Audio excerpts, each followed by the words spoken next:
Right, let's go. So again, first plan for today is to finish off the cake, which is not a wall farm. And then I want to add some stuff. I want to just add a little bit of beautification, add some stairs. And then we probably move on to another build, but I don't know exactly what I will do. So I have an increasingly long list.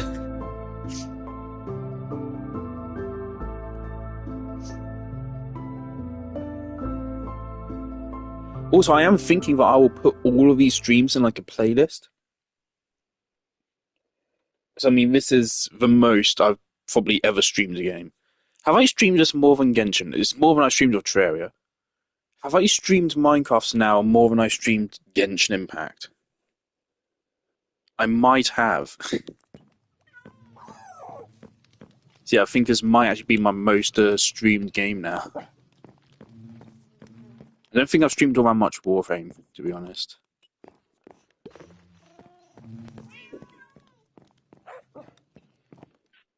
Okay, right off the bat, I want to check. Yeah, okay, so if we were to build, like, the cliffside house, like I said, like, it's, like, right up there, isn't it?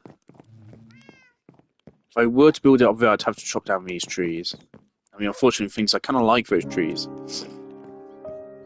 I like having some trees around in our space.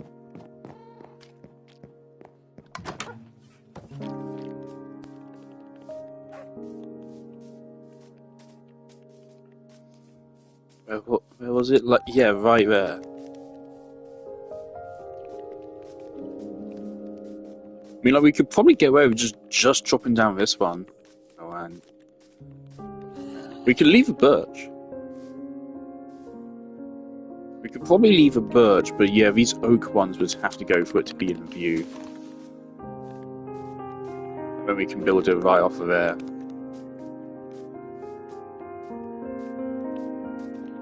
Again, the original concept was to have it be high up. I mean, it's still relatively high up. Should work. Obviously, it's less of a cliff face, it's more just the side of a hill, though. I mean, we don't have any cliffs around here, so...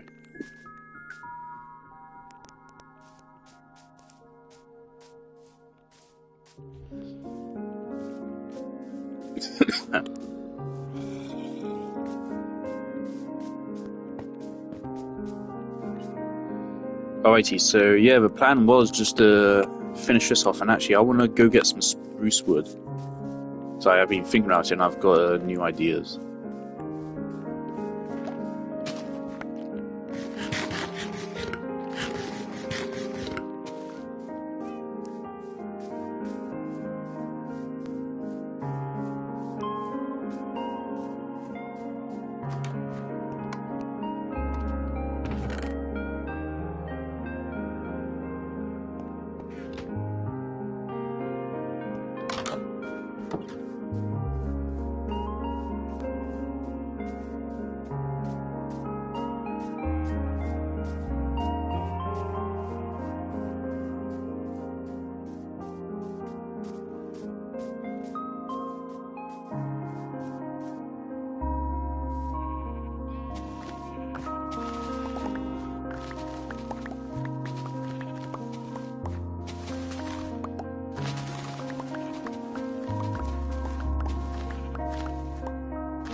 I was debating this or dark oak. I think this is fine. See, it'll be darker once we actually add a roof on.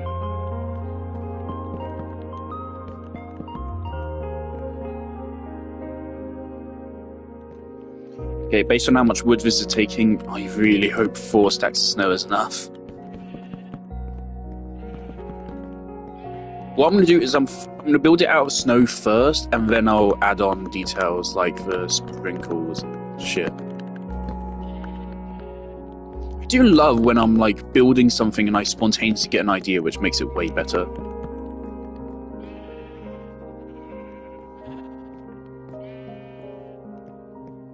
Right, jolly good.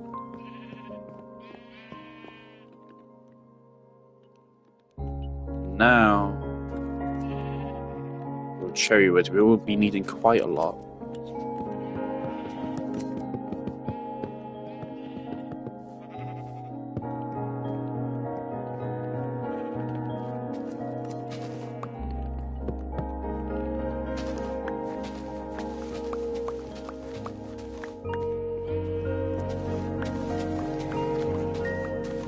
It was a great thing, of course, about doing this build is that the more time I spend here, the more wool we're getting.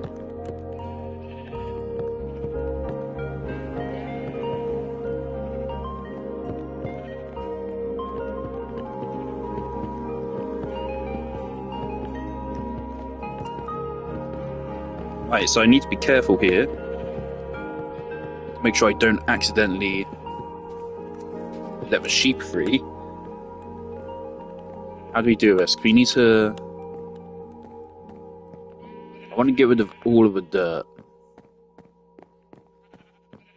Or should we leave it in? I think at least we should get rid of the grass.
And I love that this idea literally came about just because I was like, I was building it, kind of just making it up as I went along. And I was like, wait, that kind of vaguely looks like a cake. Now we're just building a huge fucking cake. And now I'm thinking also, of course, like we should build something over here. So obviously a promenade usually leads somewhere. I think we could maybe like turn this into some kind of like park or something, kind of like what Ollie has.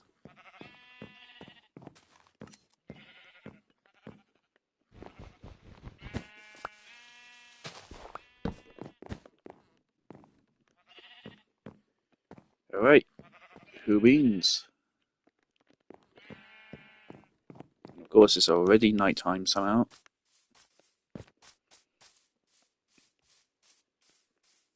I have a feeling we are going to need a little bit more snow. Not a lot more, but a little bit more, I think.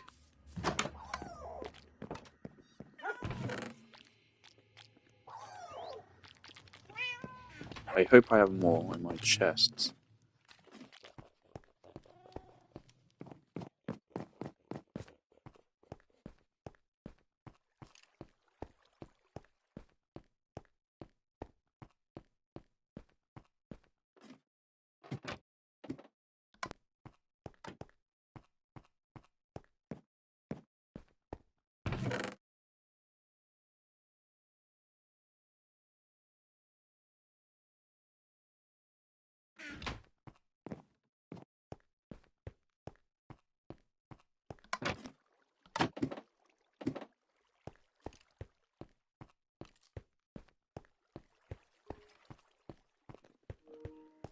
Now again, on the wiki it said snow blocks do not melt. They used to, but I'm assuming it's the same thing as leaves. I realised that's a bit stupid. We should remove this restriction. And we're like, yeah, let's remove it. But we didn't do that same logic for like loads of other things they should have fixed. So I guess they're a little bit lazy.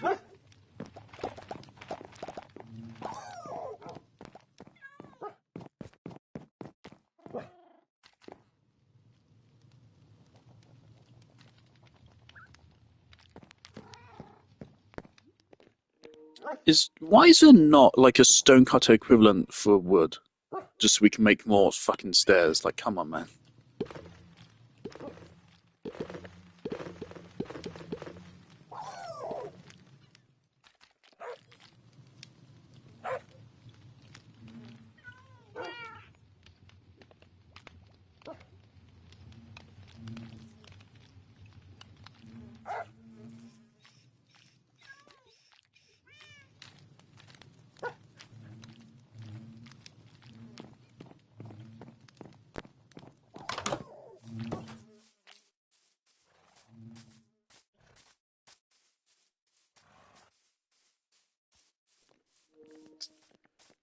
I just realised a potential problem. Is this even a perfect square? I don't think it is. Yeah, that quite clearly seems to not be a perfect square. So it's going to be a weirdly shaped cake. That's unfortunate. I hadn't really clocked that.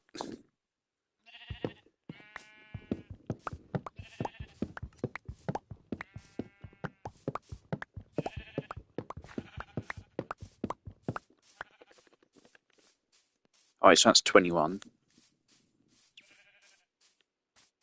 This to me is clearly not 21, but it's not too far off.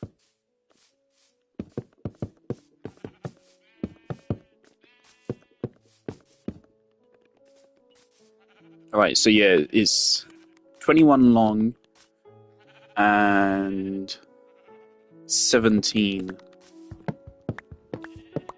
wide. So yeah, that's an oversight on my part. It's a slightly rectangular cake. You wouldn't really be able to tell from this angle though, which is good because it, like, again, it's still close enough, but from looking at it from a distance, it still looks like a square. But as you get closer, you will realize it's more of a rectangle. I think it works. If Koi's Kitchen can bake a heart-shaped pizza, I can do a rectangular fucking cake, okay? I can do whatever the fuck I want.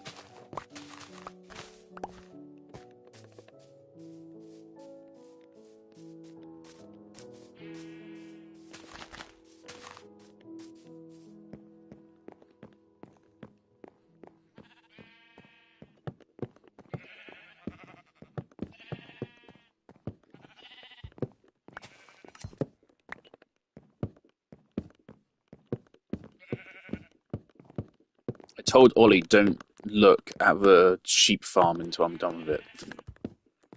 I don't want to spoil it. I think it'll be funny. Fuck me.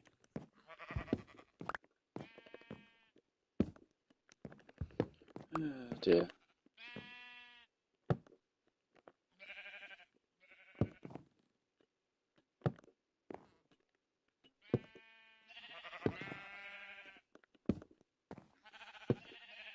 Obviously, because you're not supposed to go back there, I don't want to waste any resources filling out a block in between here.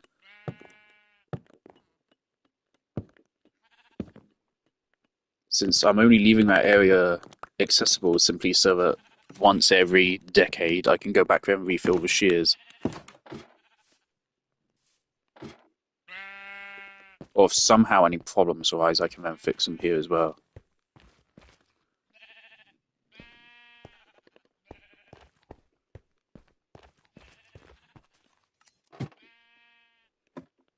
Which also would mean we have to leave enough space for me to stand up here.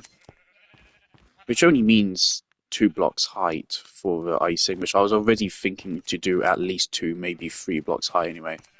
So we have space. I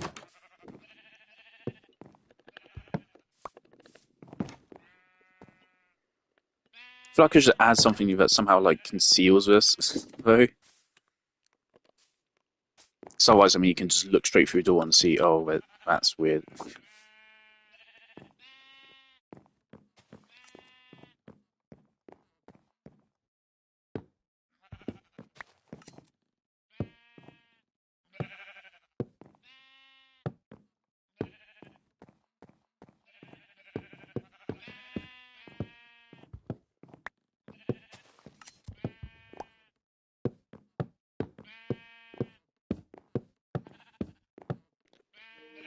Is that making a different noise to regular wood as well? I swear that's a different noise.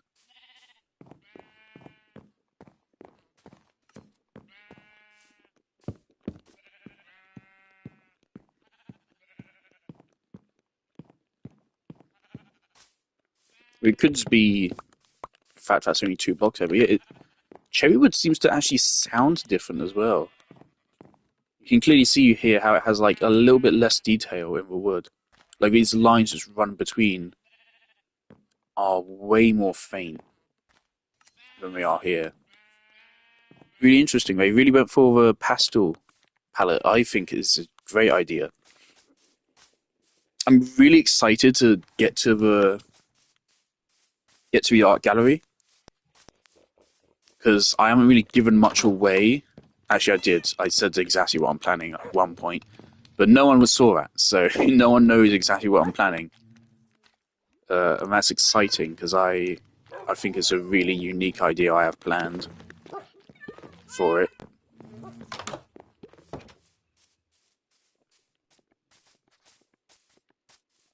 And it should look very cool and very different.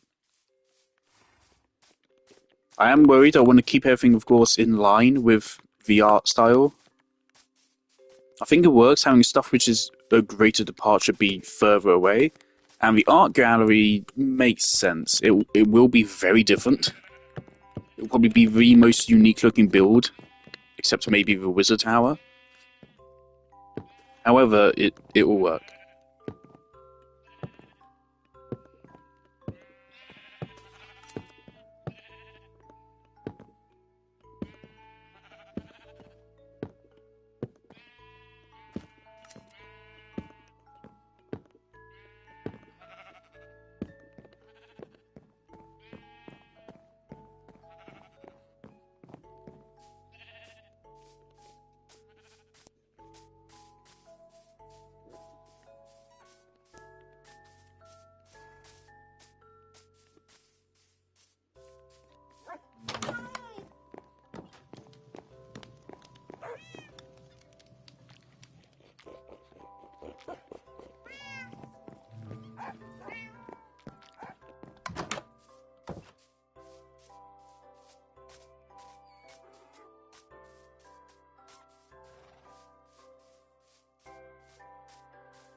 Look at that, a cool pink tunnel to go through.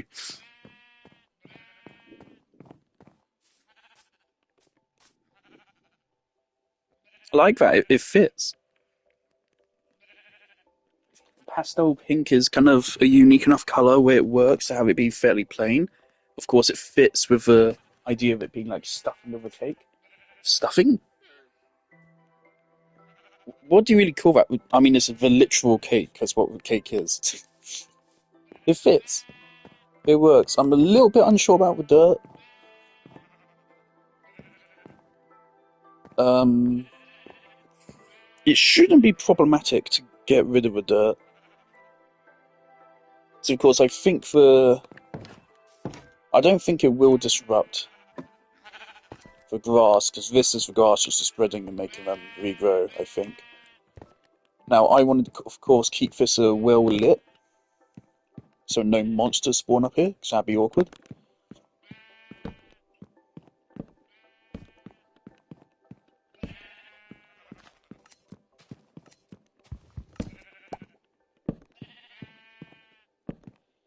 And this shouldn't have any effect on the snow blocks. But it might, but it shouldn't. So up here is all very well lit, that's the middle very well lit. I'll wait until it's night so I can actually see. Uh, this, this, this.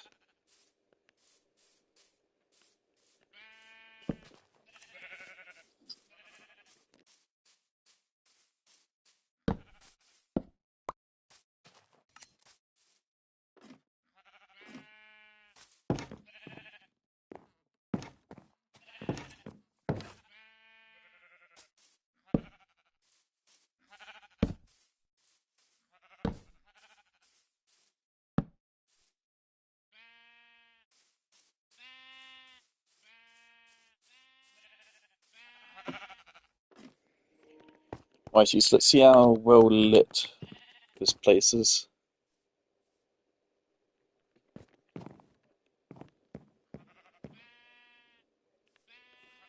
I'm actually at a point now where like vibrant visuals, I've gotten so used to it that it's hard to even tell when it is actually on now.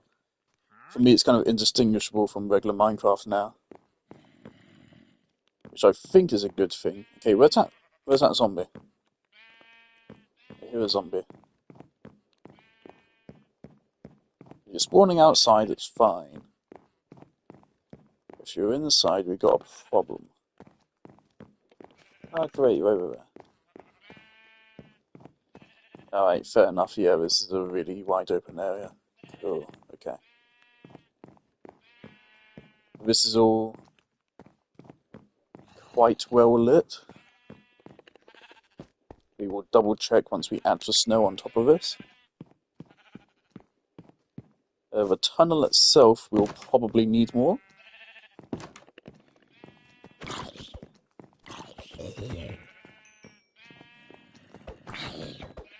So light passing through the stairs? Never mind, I think that works fine then. Well, let's get back before fucking creeper spawns.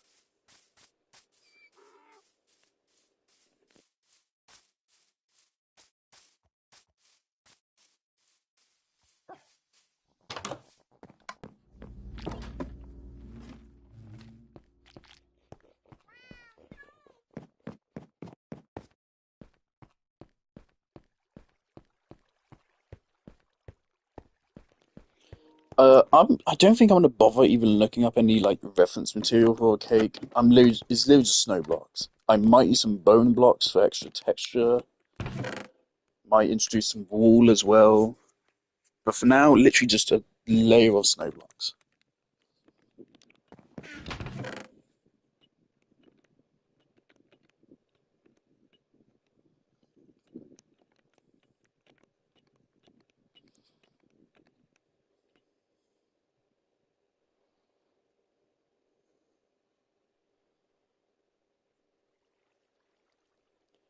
Yeah, let's keep a shroom light and put a shroom light up there as well, actually.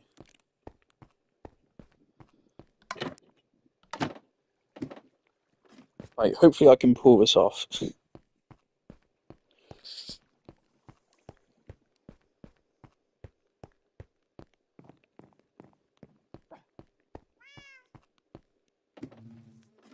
Who the hell actually eats the kind of cake which is like actually depicted here in Minecraft?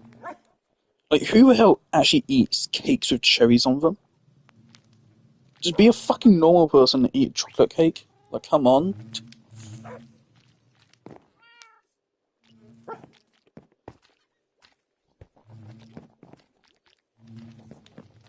So yeah, I might add extra dimension by adding icing, which is like dripping down.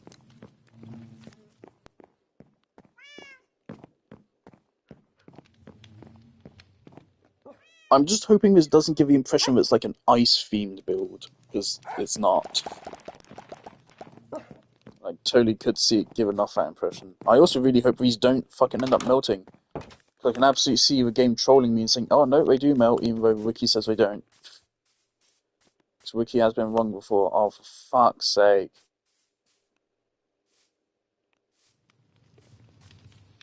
I can't be bothered.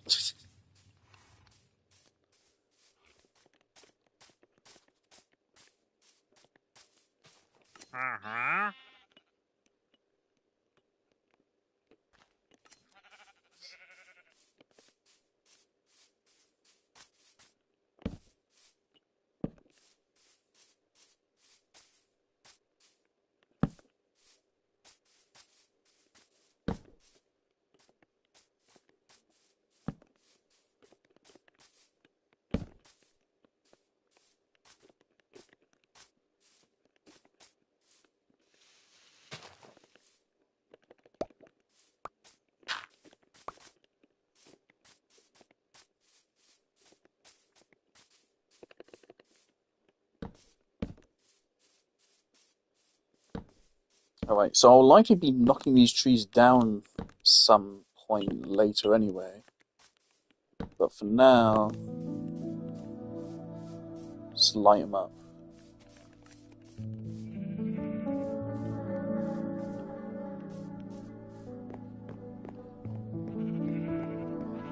Okay, hopefully this isn't an ordeal.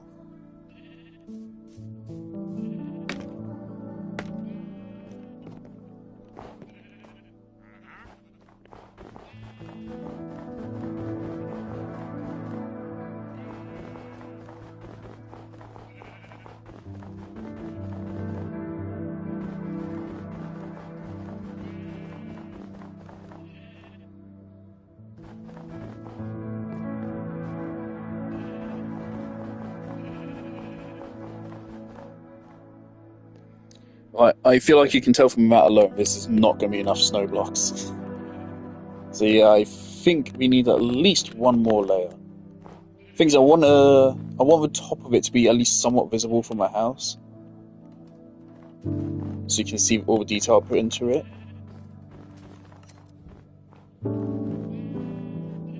So yeah, we're doing a second layer, at least.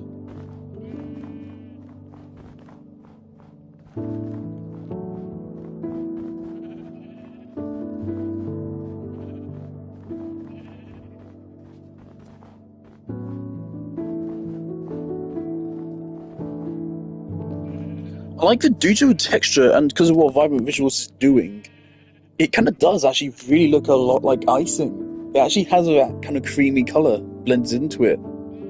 Because we're not in a snow biome, so it's kind of like slightly orange tinted. So it actually looks a lot like Icing. It actually kind of really works.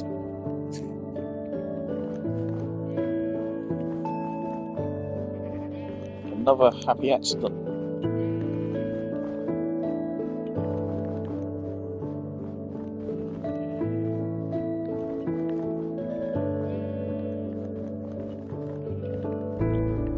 Right, and so I want to see if I just I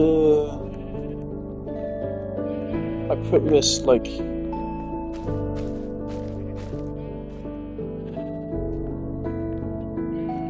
I put that there, is that visible from my house? So obviously it is actually now on a lower Y.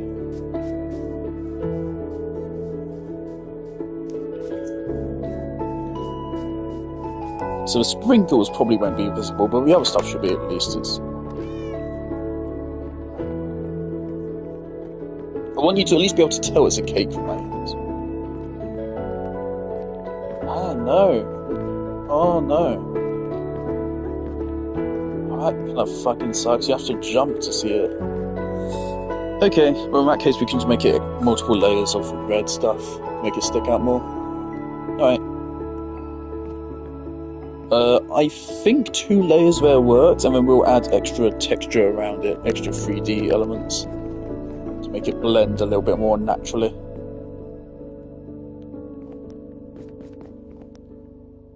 Might even actually add spruce wood, like lining it as well, to further look like more of it, like it's had a chunk taken out of it.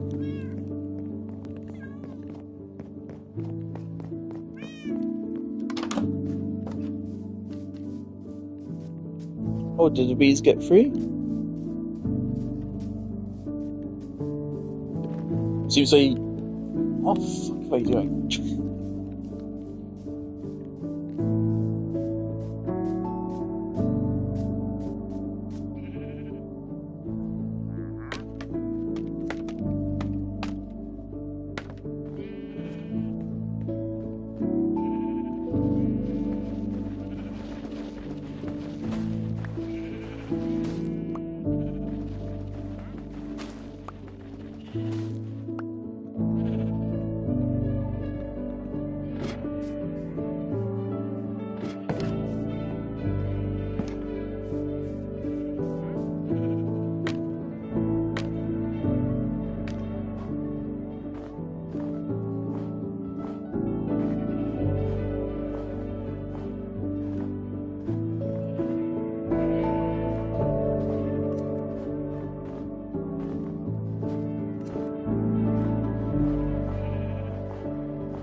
Thank God they weren't stupid enough to make us a snow box full. No gravity. Jesus, man. Why can't we add a way for sand to also not have gravity? Make us like, I don't know, if you combine it with dirt, it makes a special sand block which doesn't have gravity. Obviously, there's sandstone, but that doesn't count.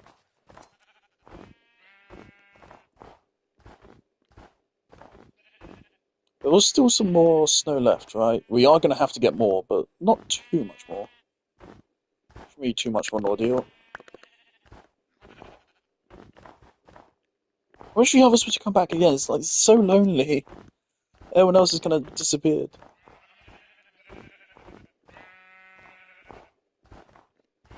I invited one of my uni friends onto a realm. Uh, so they may join at some point.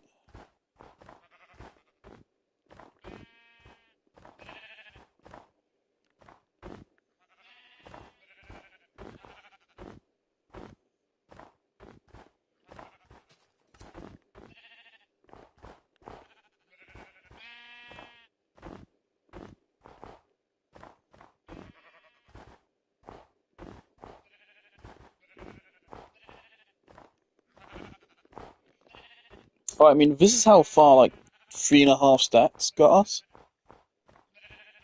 I think we only need another, like, 3. So in that case, I'm gonna get, like, 5. Get more than you need, store the rest away. Better safe than sorry. I'm gonna have to put the wall away.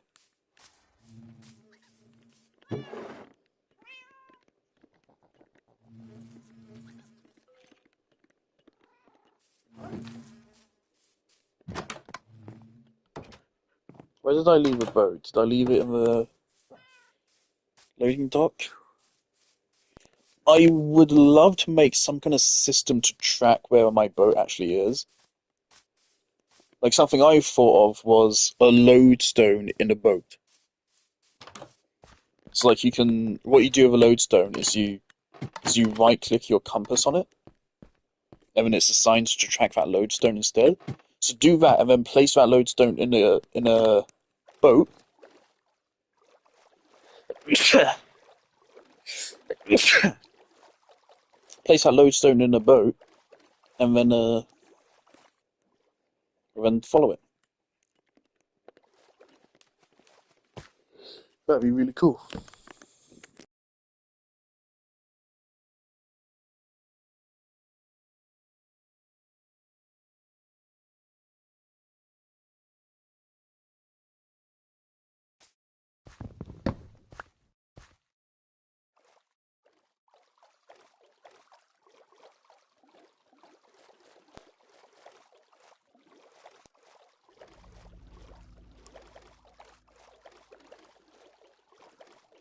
Also, it is crazy now. We're pretty much coming up. I have officially been here for 20% of a realm's lifetime.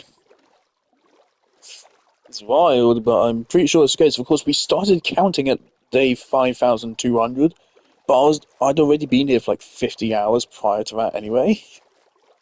So I'm pretty sure I was here at day 5,000, or even maybe even slightly before it. So, oh boy.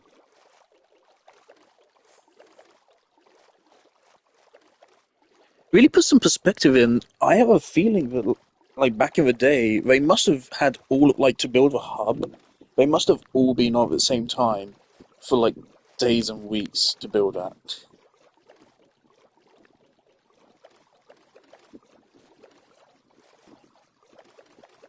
It's like if I were doing that alone, that would take a very, very long time.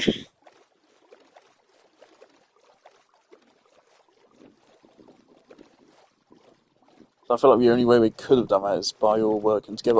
I want to add like some kind of like signs out here.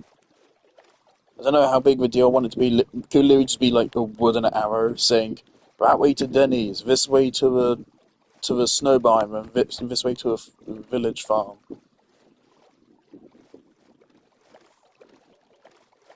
Just something to help out new people and also myself. And it'll be cute. Let's do that after I beautify my own place as well, then.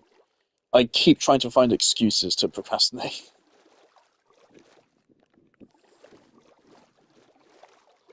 But just because I'm scared of doing with more difficult builds.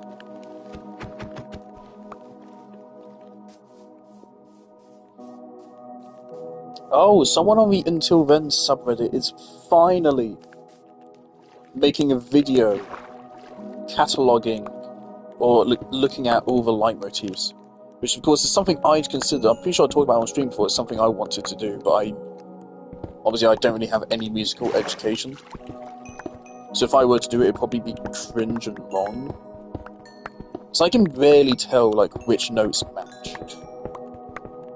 So, like, with all the pieces in Until Then, like, I can tell it's the same leitmotifs. I can always point out, oh, that's a character leitmotif. But I don't know why I'm right. Like, my brain is telling me, oh shit, that's a leitmotif. And I'm like, yes it is. Why, though? What notes here are the same? What instruments? What pacing? I don't know. I don't know how any of it works. But I know I'm right. So it's very validating to see someone else finally actually cover it. And to know I'm right. And also that they will be making a video. I'll most definitely be watching that video when it releases.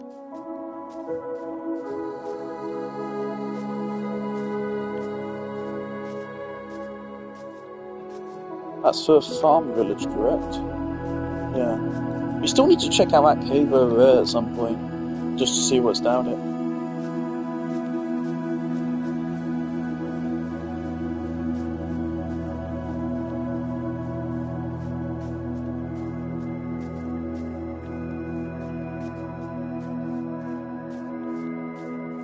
So this snowy mountain is such a cool spot.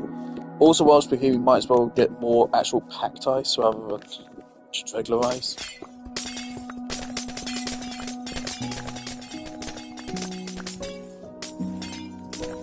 Don't know what I'll ever use this for, because there's no like ice brick, which is a huge missed opportunity. Maybe they will add that later. It just seems like the most obvious thing to add, really, doesn't it? Because as is, this is a bit limited.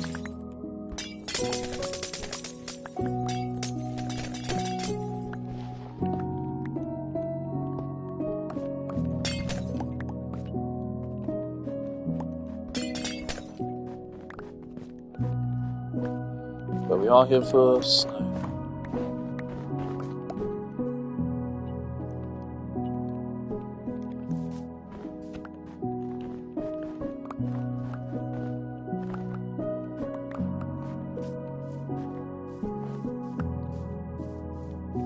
Another reason to do like snow caves would be so it's not as tedious to collect snow like this.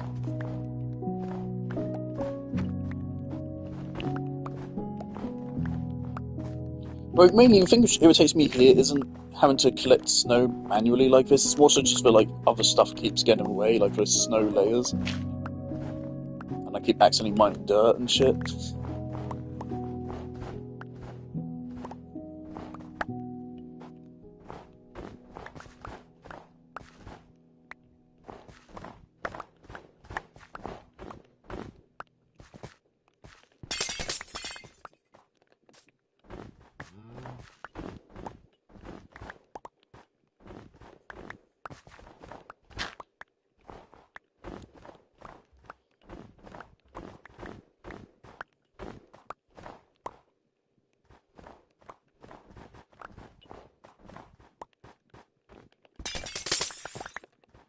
I'm hoping I don't, like, eat up our entire snow supply.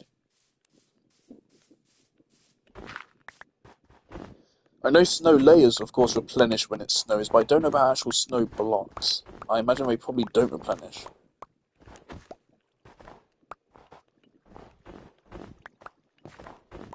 That does mean this is a somewhat limited resource.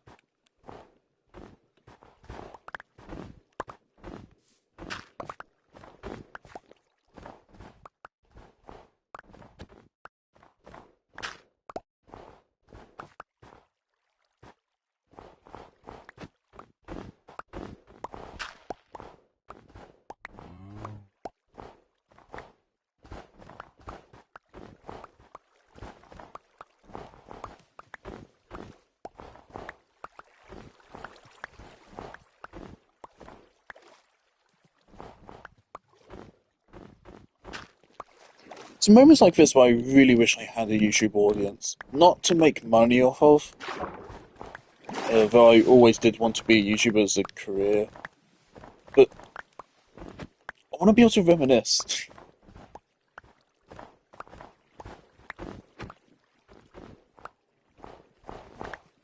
I feel like obviously we had a lot of frustrations with Minecraft, but we are at a point where most of the time it's just shits and giggles for fun now.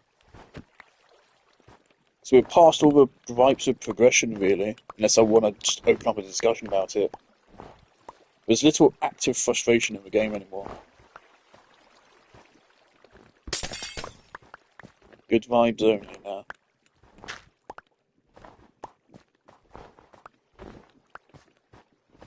Granted, if a creeper ever blows up any of my builds, I will be quitting the game and rating it 1 star. Like I did with Blueprints.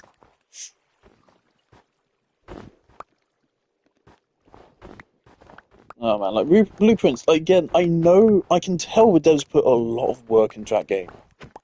I can tell. They're very talented. And I do think, like, when the game works as intended, I think it is fantastic. I know a lot of people love the game, and that's totally fine. It's not a Destiny situation where I think you're a fucking idiot if you like a game. Or that you're genuinely morally contemptible for liking a game or anything. Um,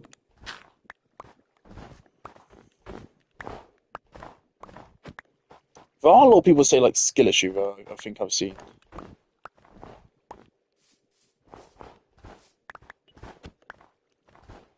The thing is, with Blueprints, like, the more time you spend in the game, the easier it gets, because, like, you expand your blueprint pool more.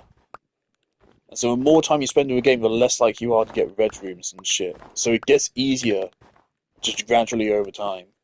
But obviously, I'm not willing to put in that time investment. It's not really tangible progression. It just happens. I know there's like so many like end game puzzles even after you reach room 46. And I have watched RT Games playthrough now, so I do know. I do now have full spoilers for the game.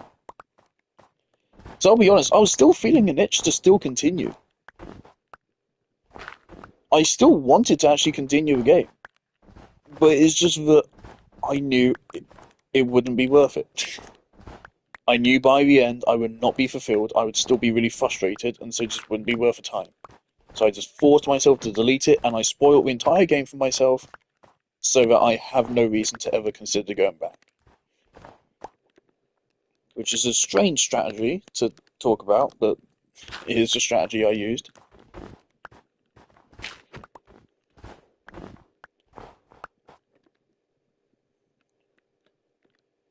What's happened if I were to...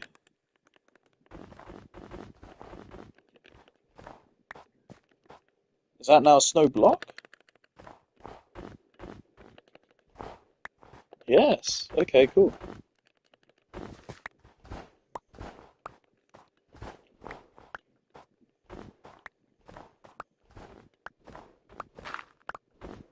But look, Blueprints is so frustrating for me because it was such a great game concept, completely ruined by making it a roguelike unnecessarily.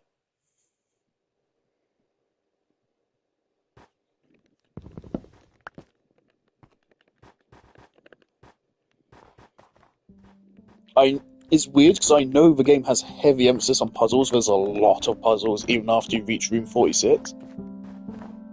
But I still think the game should have had more emphasis on puzzles than RNG.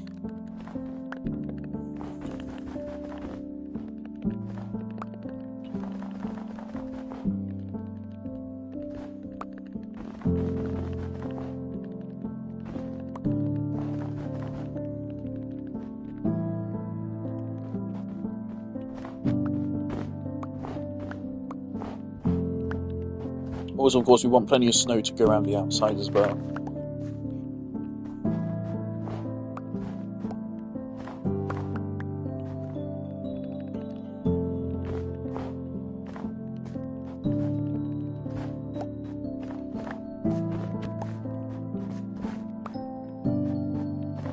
Granted, when I watched RT Game's playthrough, I was frustrated because, as always, RT Game has absurdly good luck, and he says like it's one of his games of the year, and it's easily like the best puzzle game he's ever played. And I'm like,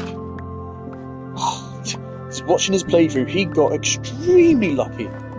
Extremely lucky. He beat the game on day, was it 16? Of course, we were on day 25 or 26 or something, and we weren't even, like, close. He beat the game the same day he reached the antechamber for the first time, which is usually not gonna happen. Even once you reach your antechamber, there's still a lot more steps you need to take to complete the game. And again, they all have to be in one run. So RT got extremely lucky.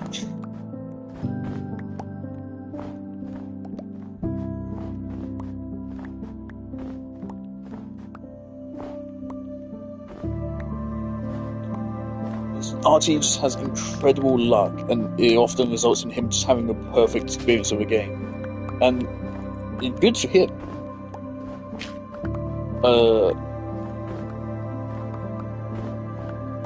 But I do not see RT Games like any kind of game critic, which I don't think he really claims to be. Whenever he does try to make criticism of a game, I usually find myself disagreeing. Like, I have RT Game to thank for getting me into Celeste, which was my favourite game of all time for a while. Not anymore, but still, like, probably still my top 3. Especially with a recent playthrough, which was, of course, a delight.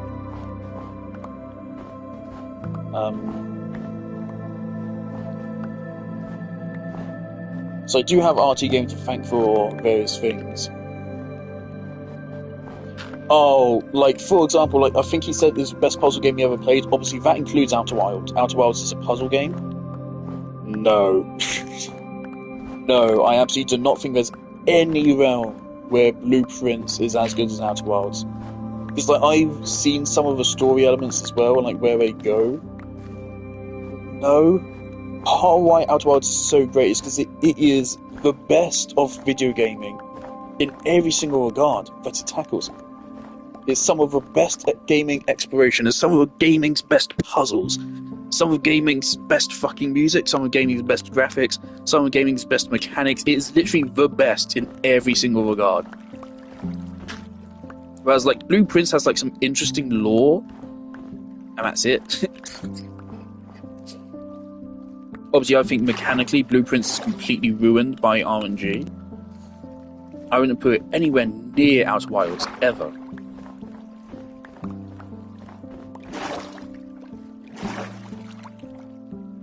Never, ever would I ever, in a million years, put Blueprints anywhere near Outer Wilds' level.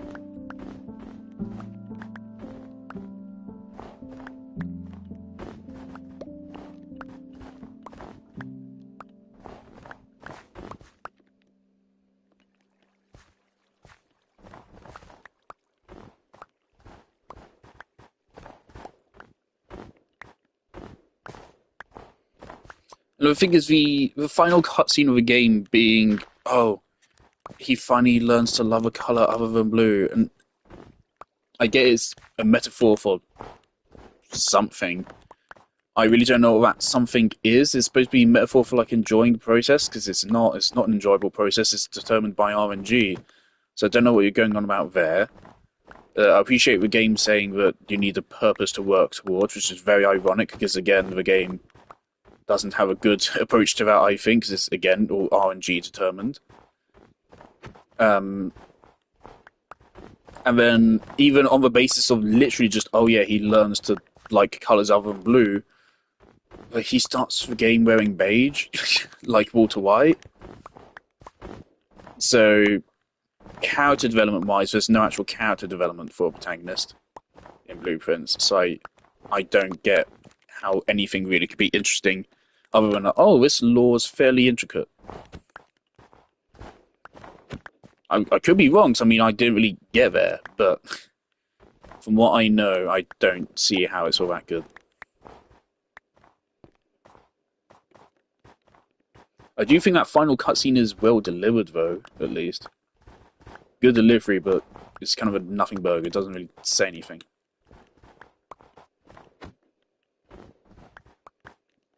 Also, people saying, oh yeah, well, the base ending is just a tutorial. It's like, okay, great. That just makes me even less excited for whether the rest of the game is meant to be. From what I can tell, the post-game puzzles are less RNG dependent, I think. I think they're more logic-based. Granted, the same kind of logic where, oh yeah, there's this text on a whiteboard, and if you put this text into a fucking graph in a specific way, then it spells out words, which isn't even something I'm making up. That's an actual puzzle in the game. The way you're supposed to figure out whether safe codes are dates. Turns out I did get that off Reddit, because the way you're supposed to figure that out, I mean, you can just figure out logically by getting like one or two of them and noticing they're both dates. But the way you're supposed to figure that out is that in the study, there's a blackboard, which we saw, and it had like a list of a bunch of words, and they say like 44 letters or something. Something like that. They said 44 or something. I think it was 44. I remember they're slamming words together, where it's like they take out the difference between the words. Like what would be an example? C and seal. So the difference between those is an L. So then it gives you an L. And so you're supposed to take that and apply it to a map of a game. And all of the paintings in each room actually do have a meaning, which I think is cool. I'm glad they're not meaningless. But each of those paintings, you figure out what the associated words are, and then you take the leftover letters and apply them to the grid, the blueprint of a house, and it starts spelling out. It says, I don't know what it starts saying, but the bottom half says 8 dates for 8 safes, I think, or something like that. It's like, that is a cool puzzle. The problem with it is that in blueprints, there are so many just empty flavor texts around a house. Like text that doesn't actually give you any information or hints towards any actual puzzle. It's just there to be text, to fill out the room. But of course, like in that situation, like you look at that on the whiteboard, and my first instinct is, oh, it's just a bunch of gibberish.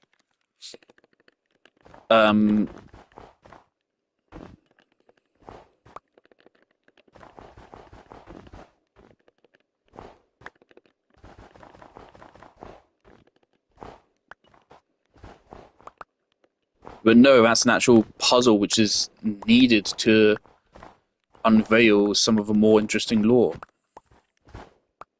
Because if you don't open those safes and get the red letters, then the ending cutscene makes like zero fucking sense. Because most of the lore is in those letters, actually.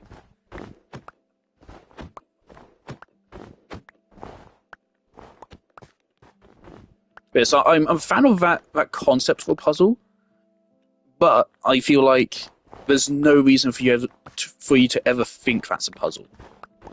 So there's so many things in the game which are just ambient shit in the background for you to look at. In fact, what is this? This looks built.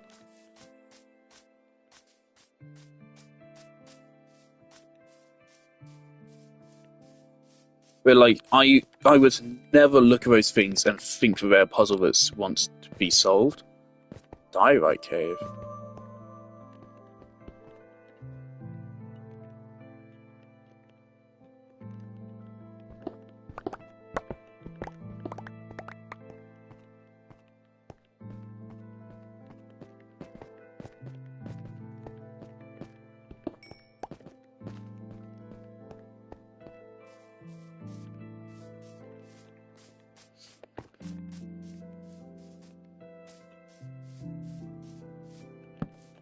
Like, it annoys me when puzzles aren't logical in games. Like, I hate the kind of puzzle where it's, oh, we wrote something on the wall, and you have to find out how to read it, or you need to notice it and just be like, oh, that's a number.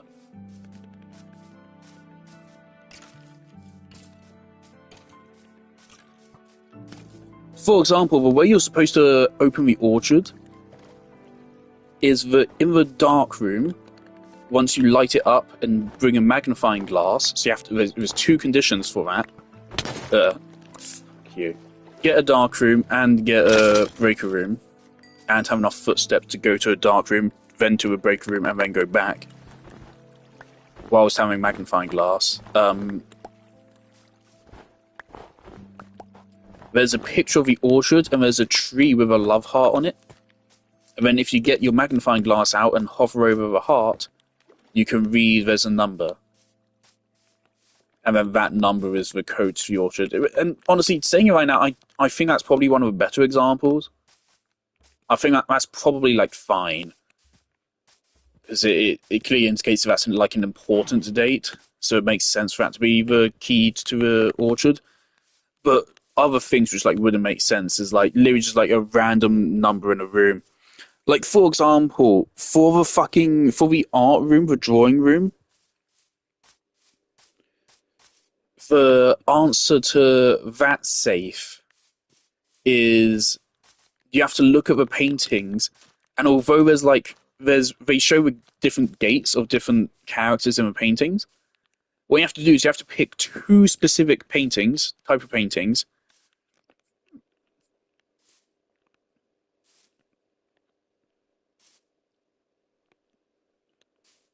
and then take from those. Just count those up. And then that's your number. But, like, why do you put them in that order? Why do you count those specific paintings over any of the other paintings which are in the room? No explanation for it. Like, that shit's kind of just stupid when it's just like, oh yeah, count the number of things in this room of a specific type. Like, what? In what way is that logical in the slightest? Part of why Outer Wilds puzzles are so great is that all of them are logical. All of them.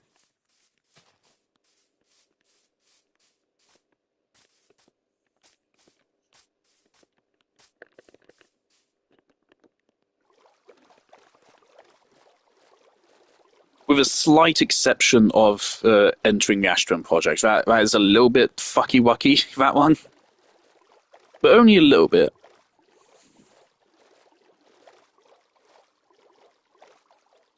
Things that used to be too easy to get into the Astron project. So then they buffed it, and then it became too hard. So then they kind of nerfed it back down to try to get it to a midpoint. There is a similar moment in Echoes of the Eye, the painting puzzle. I do think the painting puzzle in Echoes of the Eye is the worst puzzle in the game, because it doesn't have any setup to it. I do think, like, those are probably the two worst puzzles in Outer Wilds: the painting puzzle and Astron Project entering. Astron Project entering just because it can be a little bit fucky-wucky. But it's not. It's very logical and not hard to find the information that you need to know what you need for the Astron Project. Not to mention, you can simply just use your scout, which again is encouraged by the game, to use your scout to investigate things.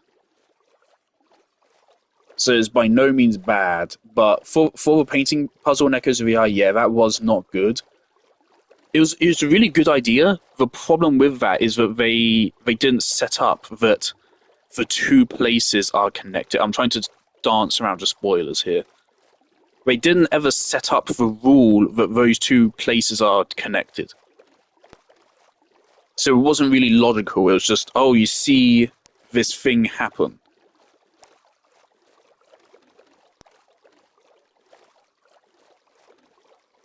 And so, like, before they reworked that puzzle, the most realistic way to figure out was just see, oh, I know that person is going to that place, so I guess I'll just go there as well.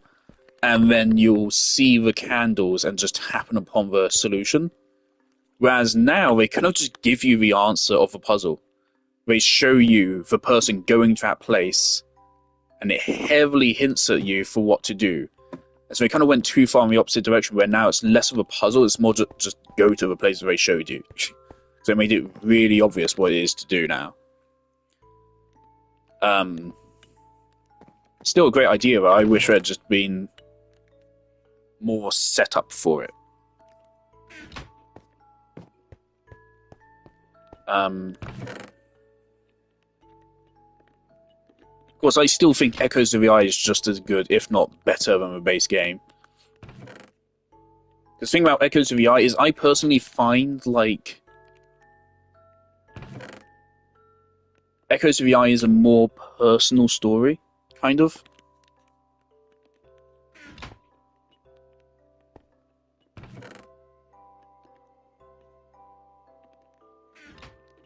I mean, they're both very personal stories. But I think if you know, you'll understand what I mean about Echoes of the Eye.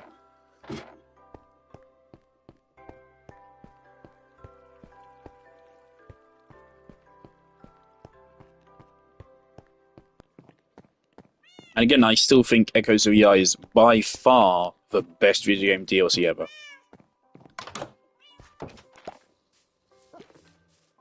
The other one I see people like competing for is like for Witcher 3's expansion or something. And I have not played that, but I really doubt it. Mainly just because the reason why Echoes of the Eye is so fantastic is it's a natural evolution of a base game's mechanics. It's also an evolution of a continuation of a story. It further develops the themes of the story in a really interesting way.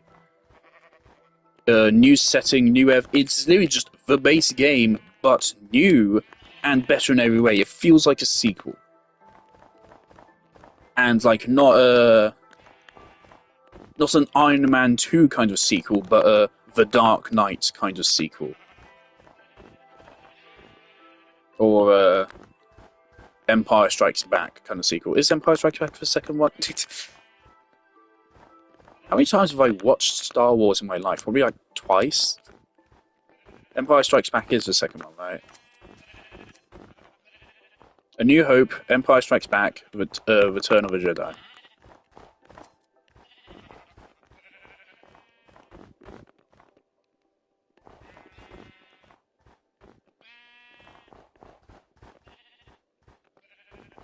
But yeah, Echoes of the Eye is just magnificent. And it's really annoying every time I go onto the Outer Worlds subreddit and there's people bitching about it, because like one of the few criticisms I have for Outer Wilds' base game is that you can say it's too easy. For Echoes of the Eye, they decided let's make an actual slight layer of challenge here by having the player have to use their puzzle-solving skills at a much faster pace in real time, and make it an actual real challenge that takes some actual skill and actual planning and thought and reaction. And some people out on subreddit don't like that, and when they complain about that, they're really just exposing themselves for like having never played a video game before, and like having no idea how a video game controller works. It's really not that hard. It really isn't. But they like to act like it's super hard, because I think they have a skill issue. I don't want to dissuade criticism as a skill issue, but they really make it hard not to, because I've yet to hear anyone have an actual genuine criticism for it.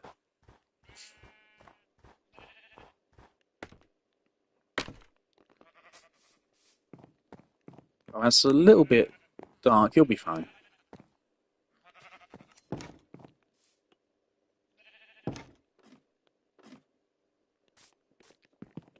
It looks a little bit funky up here, but yeah, this works.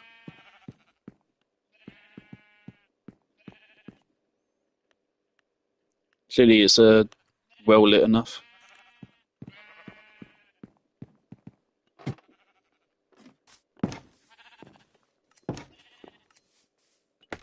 Alright, this is going to be annoying to do without creative, because I kind of just have to make this up as I go.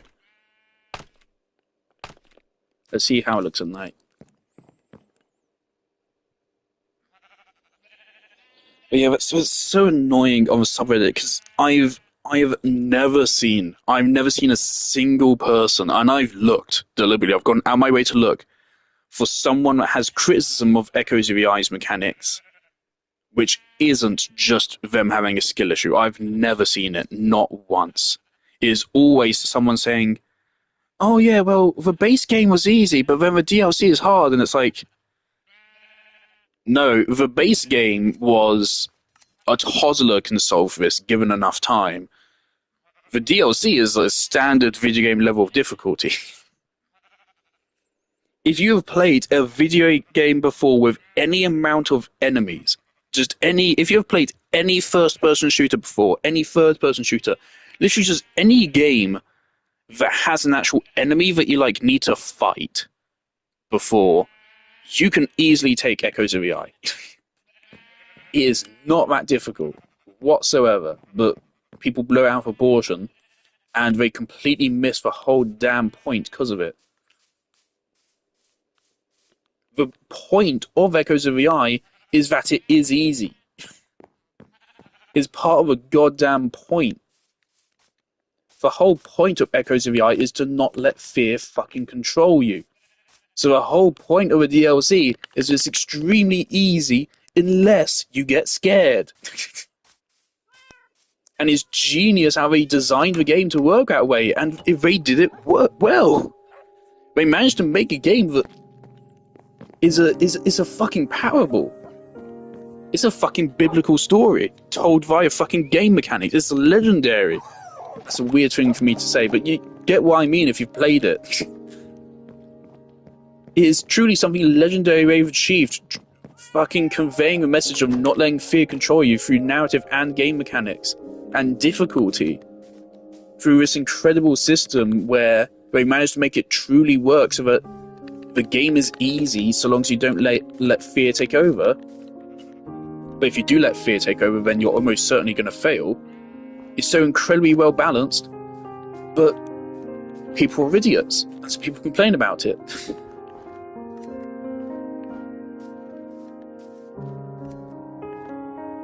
That is just so profoundly annoying, because they show they've missed a point and they're kind of fucking illiterate, and they don't know how to handle a video game controller.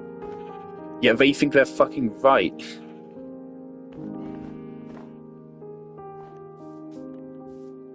Now that's too in the way.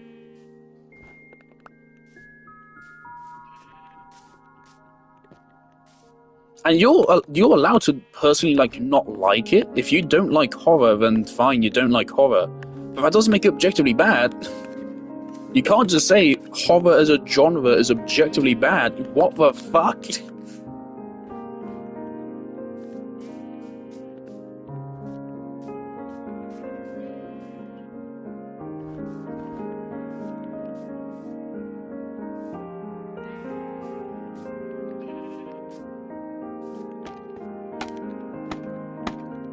But that's why subreddit is really annoying at times, because it's Reddit, so it's full of Redditors. I would have hoped that Outer Worlds Redditors would be better than the standard Redditor, but they aren't. Right, how does that look? But it's so nice, it's a surprisingly common sentiment within the subreddit. You would have thought the subreddit would suck off Outer Worlds at all opportunities, but no, I actually see people complain about DLC more often than not.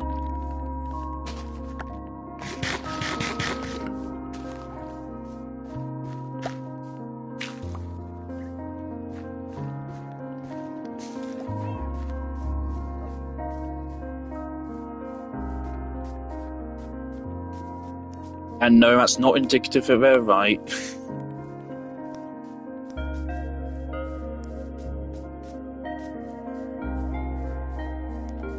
It's a vocal minority.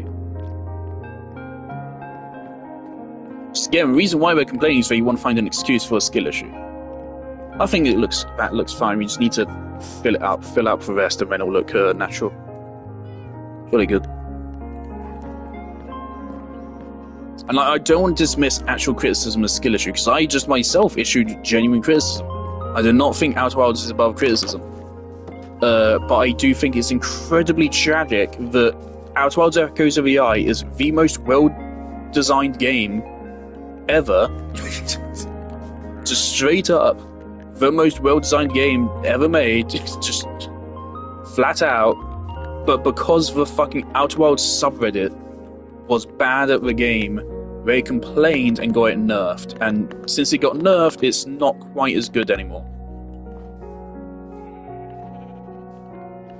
And I'm not complaining that they made it. I'm not necessarily complaining that they made it easier, but I do think it wasn't hard. So they had no reason to actually make it easier. Now it's just really easy still. It shouldn't be that easy. But it's also that when they nerfed it, they actually took away mechanics from it. And again, I can't explain this without spoiling it. But they took mechanics away which were previously working really well with horror. They took those away. And it made the DLC slightly worse. Slightly. It's still the best DLC ever, but they made the best section of the DLC, they made it slightly worse. People say it was the dev's decision, and like, yeah, it is, and unfortunately that lowers my respect for the Outer Wilds developers a tiny bit, so I think it's a misfire. It's possible, it'd be really tragic, but it's possible that implies that maybe they didn't even do it on purpose. If the design they pulled off was not deliberate, then that's really unfortunate, because that means the best game design in gaming history was an accident. So I really hope not, but some people defend it, saying it is.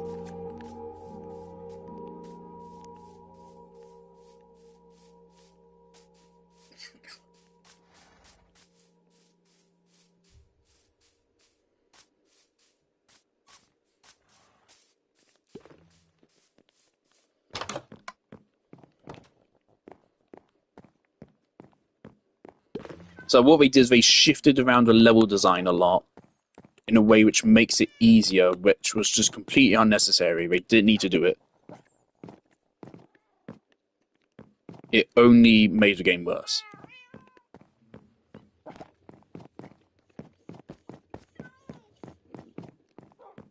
Like, I don't think it's a huge...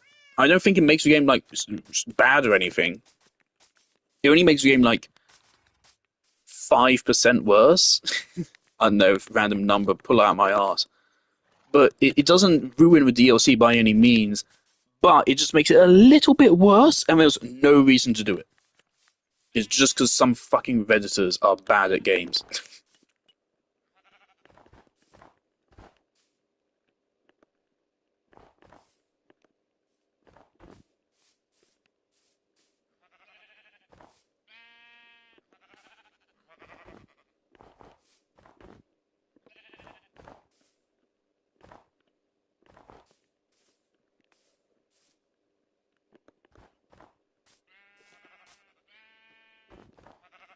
But it is valid to complain about painting puzzle.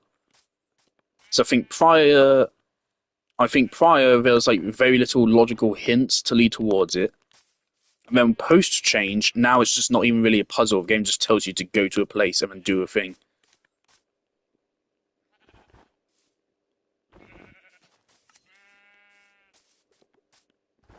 So I do think the painting puzzle is the worst puzzle in Outer Wilds, but again, this is the game with some of the best puzzles in gaming history. So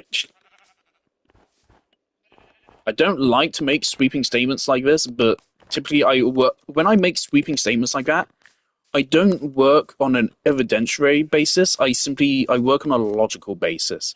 I'm open for someone to suggest something which is better. If someone thinks they found something which is better, they can say it.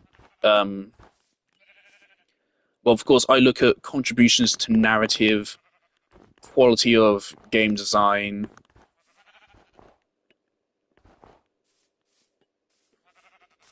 how intelligent, how unique it is, and such. It's like, it's never truly valid to say, "Oh, this is the best thing of all time," because no one can say that.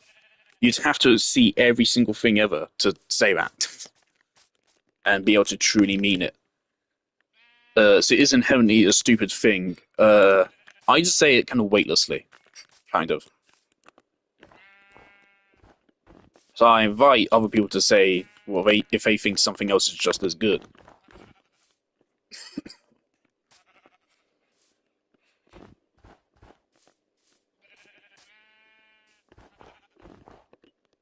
And I hold back from saying, oh yeah, it's the best game of all time when recommending the game to people, because of course that gives expectations, and then if those expectations aren't met, then the person will be disappointed. And that's not to say like, oh, I gave them too high expectations. It's that when you say, oh yeah, this is the best thing of all time, it's not that you get quality expectations, though you do, but you also get idea expectations. As in, if what you interpret as the best thing is like, oh yeah, it has the most complex Call of Duty gameplay, fucking best first-person shooter, really reactive gameplay, then you go in expecting that. And then when you don't get that, you're like, no, this is piss. Because I know it's just different. It's still amazing, but it's just different to what you were expecting. But you're still left disappointed.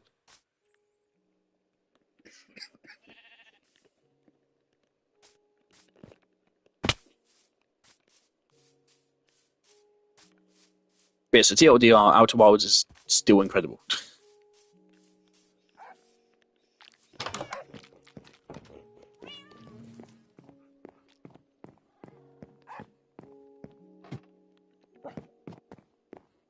Yeah, I think it's clean.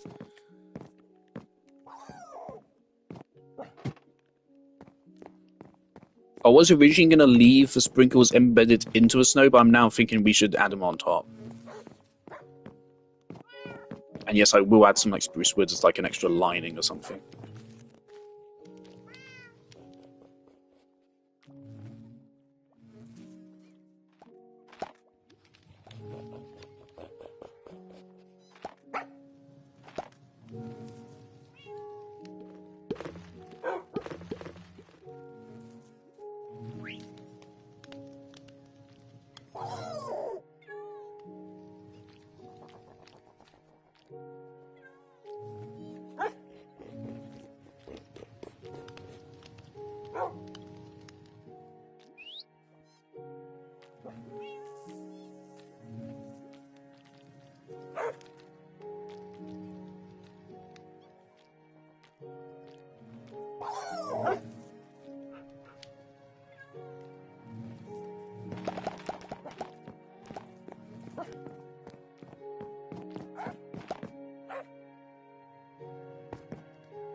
But I do in general get pissed when someone says, oh, this is the best X ever.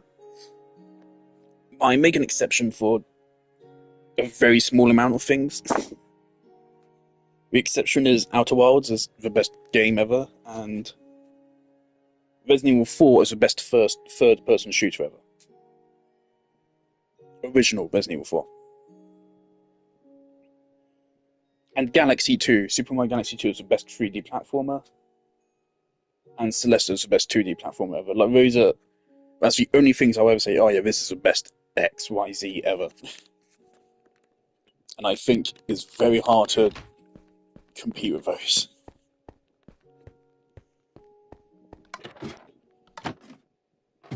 Like often, I see people say, "Oh yeah, well, Hollow Knight is very platform." It's like Hollow Knight isn't even a platform; it's a Metroidvania.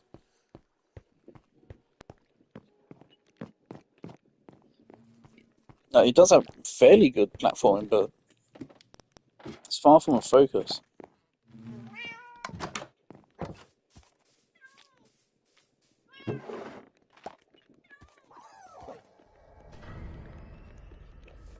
All right,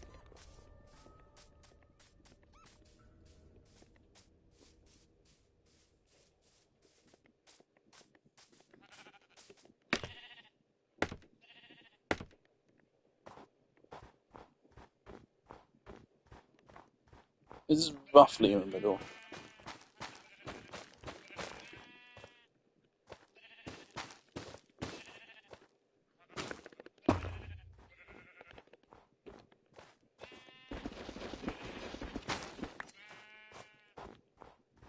How does that look from a distance? It doesn't even matter how it looks if you actually climb up here, because no one's going to be climbing up here. How does it look from over here? I want to have at least one thing providing light on top of it.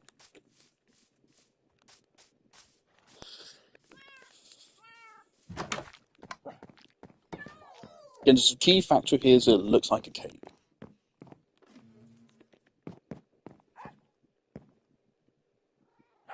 I think that's alright, but it doesn't quite look centered.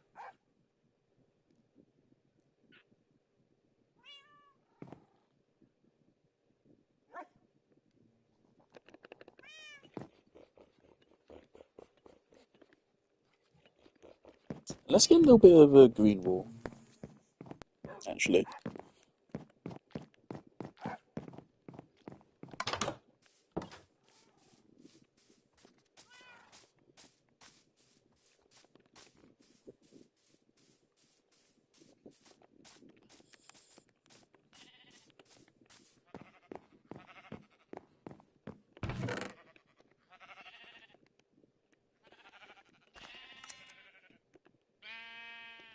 Oh yeah, and of course I say Until Then is the best visual novel ever.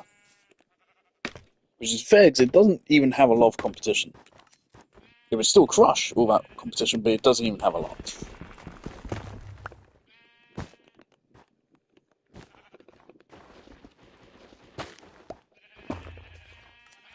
Why does Neverwar look so weird when you get close to it? Ugh. So that's like a little green stem of like a cherry.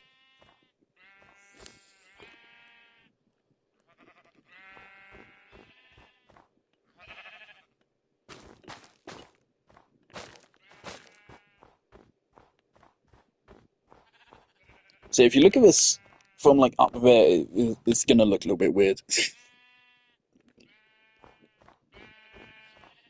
I should have flattened the ground like an extra layer or two, but it's fine.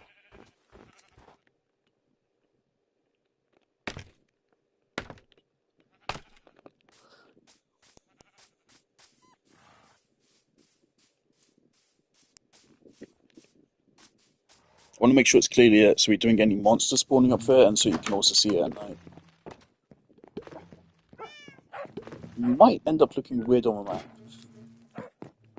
That looks way better. Nice.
Right, I think that's about all we can do for it. Let's just hope that looks nice.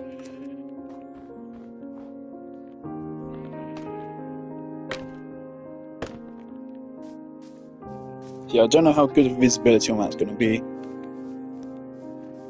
I mean, as long as that main cherry sticks out from here, that's fine.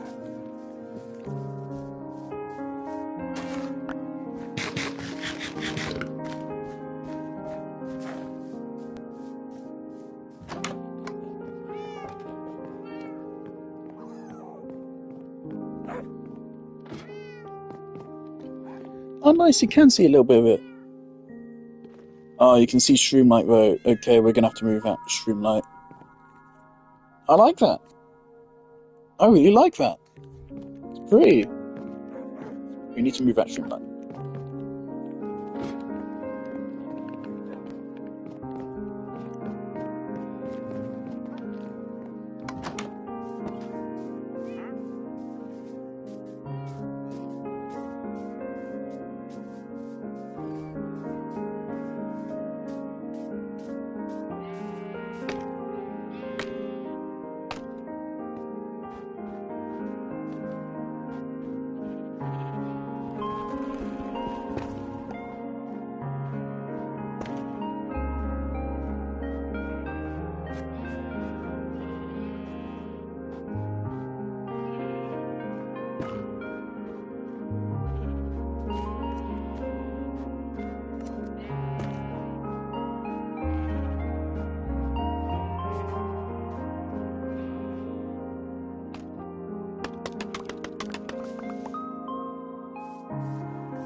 Nice! That looks really good. So you can still see it. It's still cleanly lit, but you can't really actively see where there's a light source. I think that works. That's kind of what I wanted. I don't want you to be able to tell if it's literally glowing. I think that works. All the lights are fairly well hidden, except for like that and that. For some reason, those are more well lit. Otherwise, I think that's great. Nice. Do you think maybe those two pink ones are too close together? One more color variety? So let's swap those around.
Okay, let's swap it one with magentas. Oh, we need to be careful because we don't want like too many sprinkles.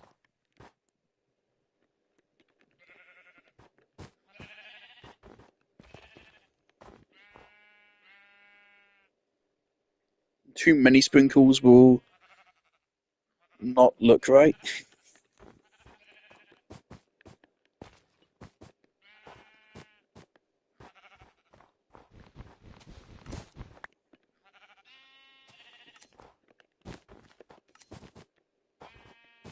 So that's actually now the soul pink.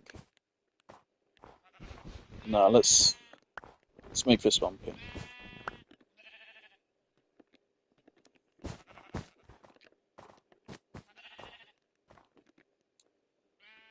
I think I'm gonna add the lime one here.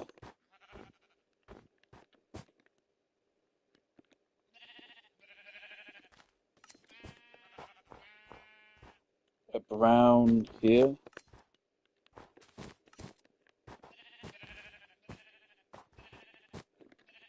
Alright, I think that's that.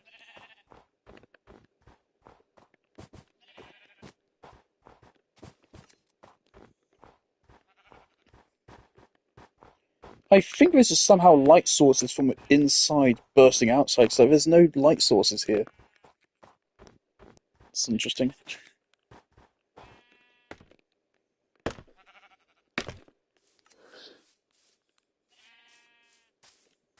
I'm quite happy with how it's turned out. I'm really glad I went with the cake idea. We're not done yet. I'm gonna add some like extra dimension to it.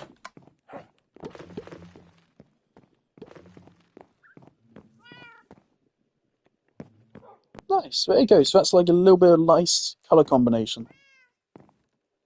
Great. Maybe say that left side's a little bit empty. Which one can you not see here? You can barely even see yellow. Let's add yellow going along the side there as well.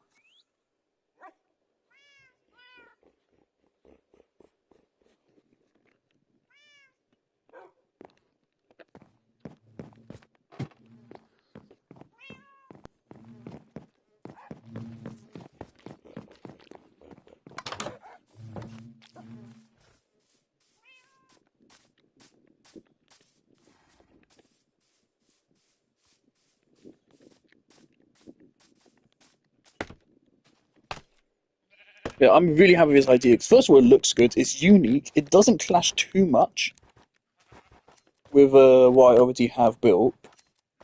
It's economically efficient. It's not hard to get these materials. Uh, Orange, magenta, blue.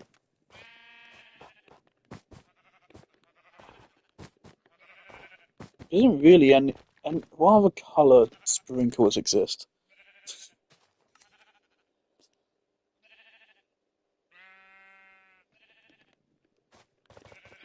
I suppose we could get a dark blue as well. Sure.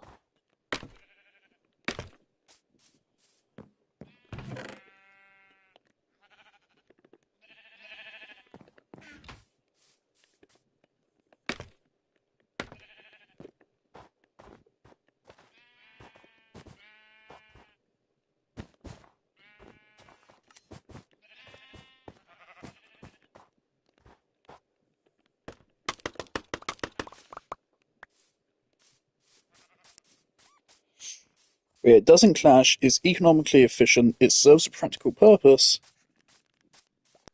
um, it's unique,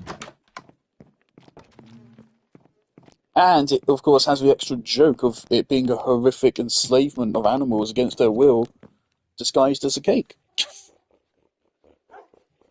So it even gets a funny, and I think that works really nicely. Alright, I need to go take a piss really badly, man.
Sorry, Lila's saying she wants attention, but it's nighttime, so I'm scared. Well, Mrs. How are you? I'll load back in once she leaves.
Lila, that's a wire. No.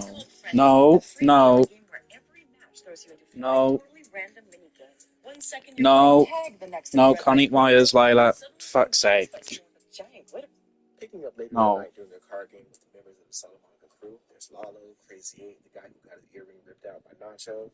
Can't see some of the fucking music, can't help it. Lila, no. No.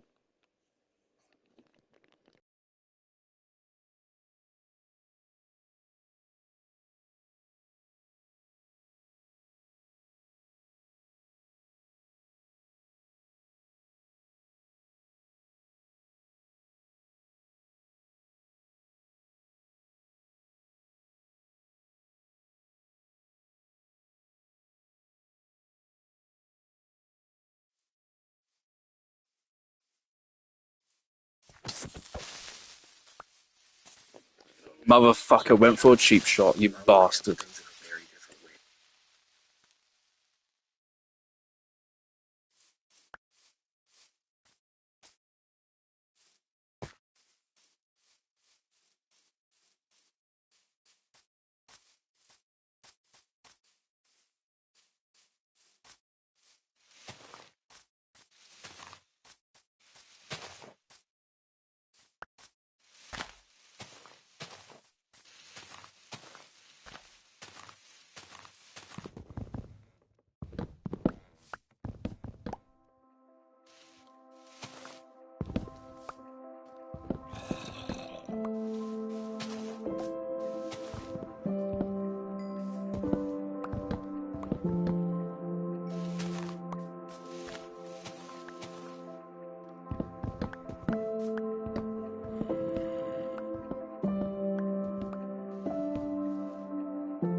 I'm watching.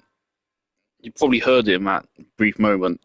Um, I'm still watching fucking Breaking Bad fan fictions, and something which just always pisses me off is how people make Jimmy to be out to be a way bigger, or Saul Goodman to be a way bigger villain than he actually is. And don't get me wrong, he is a villain, but oh, there's been a beehive here this entire time. Oh, bitch. There's been a beehive here just the whole time. Oh. Oh, this is the other side of the cave. Cool. We could do something in that underground lake. That's so cool. Um. Oh, and it actually has bees in it. But there's no flowers. Sorry, lads.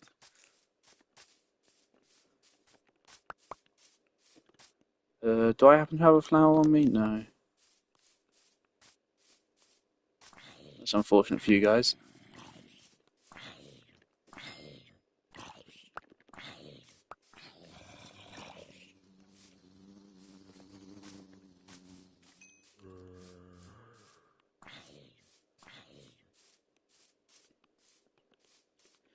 Um, People seem to forget, and this is integral to why Better Call Saul's ending doesn't work. People forget Saul Goodman did not want to work for Walter White. Okay? He was fine working for Walter prior to season 5, yes. He was happy to do that. But prior to season 5, Walter wasn't killing anyone. Or at least, you know, I mean, who does he kill prior to season 5? He kills the two. Prior to season 5, doesn't he kill exclusively in self-defense? The moment he, spoilers, poisons Brock, the moment he goes beyond doing his things in self-defense, Saul immediately tells him, I want out. Fuck you, you're fucking crazy. I don't want any part of this business. And then Walter fucking threatens him, and so then Saul begrudgingly is like, okay. Because now he thinks that if he doesn't comply, Walter will kill him. And he spends the remainder of the series only working for Walter under threat of being fucking murdered. The show just seems to fucking forget that fact. And it's like, oh yeah, I happily helped Walter White. And like, yes, you did for a time, but the time during which you helped him, his worst crime was just making meth, which you can argue shouldn't be a crime. Now, I'm not going to argue that position, but you could argue that. Gale argued that.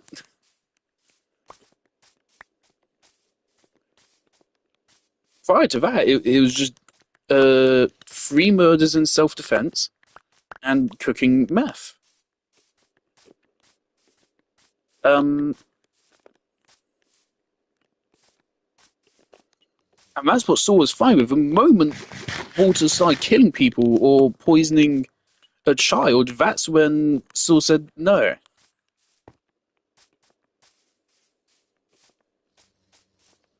There's one moment where Saul in the desert suggests, oh yeah, prison shanking is off the table. We never know that Saul actually did anything like that. It's a suggestion he made there. That could, first of all, could be in a joke. A poorly placed joke, but a joke. And also, we don't know if he ever really carried anything out like that. So the show makes Saul out to be way worse than he actually is.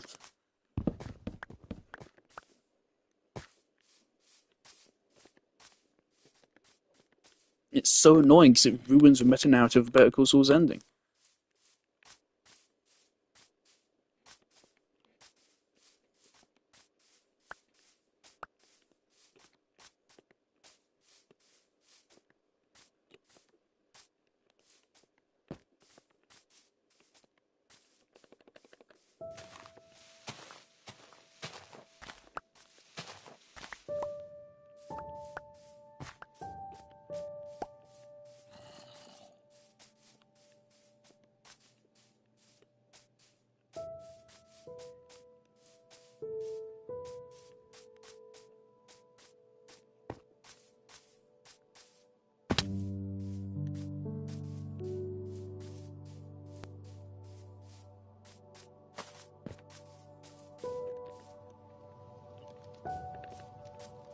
It filled my inventory a lot more than I thought it would.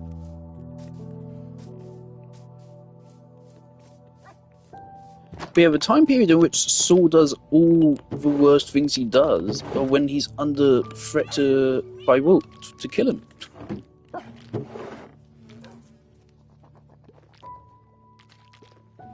Which I personally think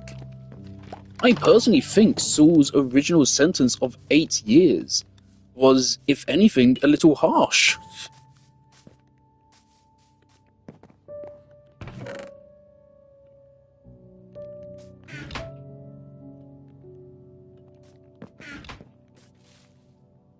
So I always found it so ridiculous that at the end he says, Walter White couldn't have done it without me, and yes, it's correct, but they also position that as like a realization of one's own evil, when no.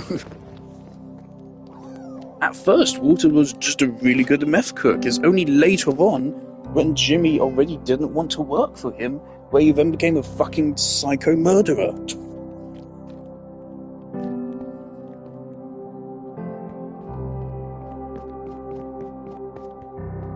Jimmy outright, it's made very clear in Breaking Bad Season 5, Jimmy did not want to work for Walter White anymore. The first episode of Season 5, he says no. And every single scene Saul has in Season 5, he's telling Walt, I told you so, fucking give up. He's showing that he's very unhappy with his situation. The only time where he isn't really doing that is the scene where they're scouting for their meth business. The new one. And he shows them Vamino's pests, which of course turned out to be a big mistake. Like, other than that scene, every single scene that Saul has in Season 5 is him telling Walt, fuck you, let me out of business. Why is my Sumire statue fucking falling over?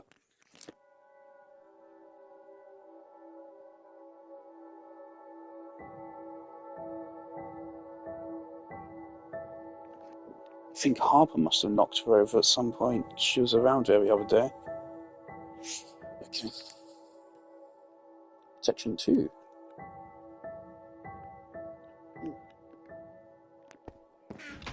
But yeah, like that one point completely ruins meta-narrative. Saul is not a fucking villain like that.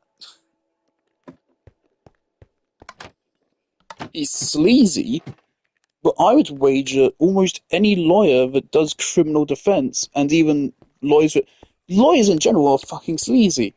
Better Call Saul did a really good job of showing that. Not a single one of the lawyer characters in that show are like, I would say, good people. Not a single one of them, and I'm including Howard in that. So again, I think Howard, similar to how Mike only works if you forget all the scenes where he's wanting to murder Jesse. I think Howard's in a similar situation where his Season 5 and Season 6 arc only works if you completely forget how much of a fucking dick Howard was in Season 1, Season 2, and Season 3. Because he is a massive dick. Early on in the show.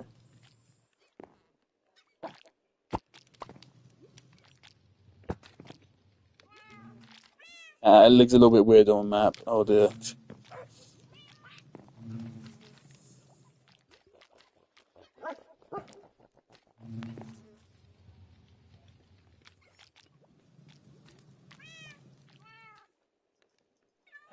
Hello again, Lila.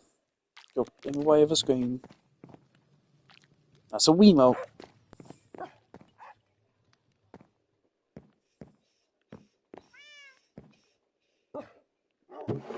Please don't go down there.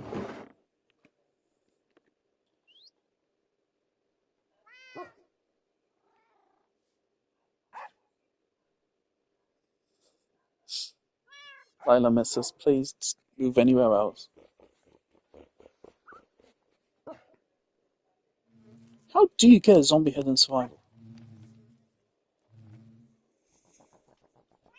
That's a TV remote, Lila, not a toy.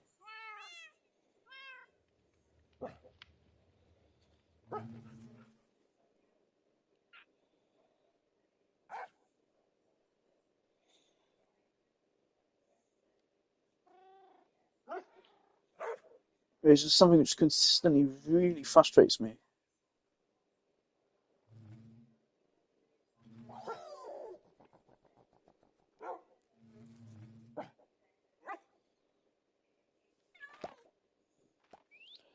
It's also, I personally, how do I feel about drugs? I'm definitely not happy about like the legalization of weed and marijuana.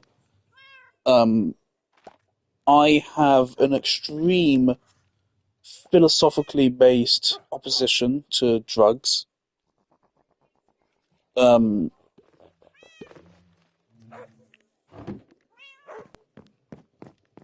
so I'm certainly not pro legalization. Um,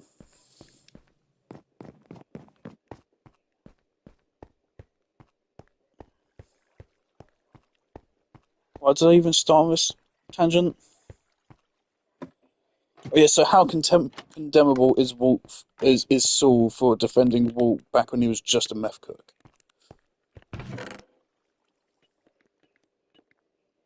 I mean, I'm no chemist. I don't really know the difference between all the different fucking drugs. I also most definitely haven't fucking done any of them before. I'm very much anti. I'm anti anything which changes your brain state. So, like, I'm anti weed, I'm anti methamphetamine, but I'm also anti alcohol. I think anything that alters how your brain operates is bad. Does that mean I think it should be illegal? No. But I am. This is going to make me sound like a bit of a dick, probably, but I am pro social stigmas for things. It's like, wouldn't make them illegal, wouldn't ruin your life as a punishment, but I think you should be rightfully called out on it. So I'm pro social stigma around drugs.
So I guess first of all, this should actually be spruce wood.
In case you're wondering, no, I'm just winging it here. I'm just placing blocks, man. I think it looks fine, especially since, I mean, these parts aren't exposed anyway, so you're likely never going to even see these. I'm just doing these because otherwise it would feel wrong. I would like to use some dark oak trapdoors, was it spruce trapdoors? Somewhere. I think they could work.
I quite like it. I think I'm gonna add more trapdoors to it. So I feel like there's a little bit like oddly empty space right there. And these two sides are the most important sides. We need these two sides to look great. The other two can go fuck themselves. These two need to actually look really good. And again, you can't really tell it's actually a rectangle. Thankfully.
I think it looks really nice.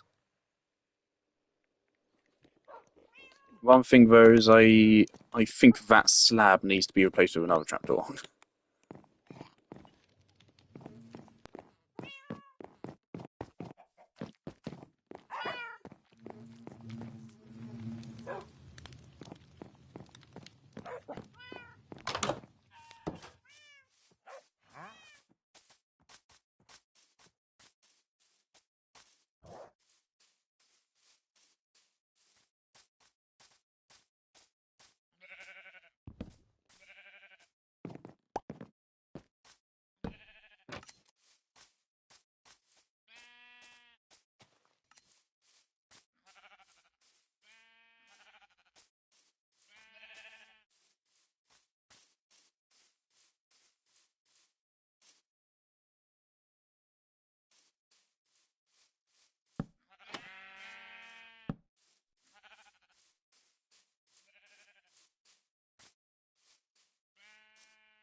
How did I manage to forget to cut down this tree?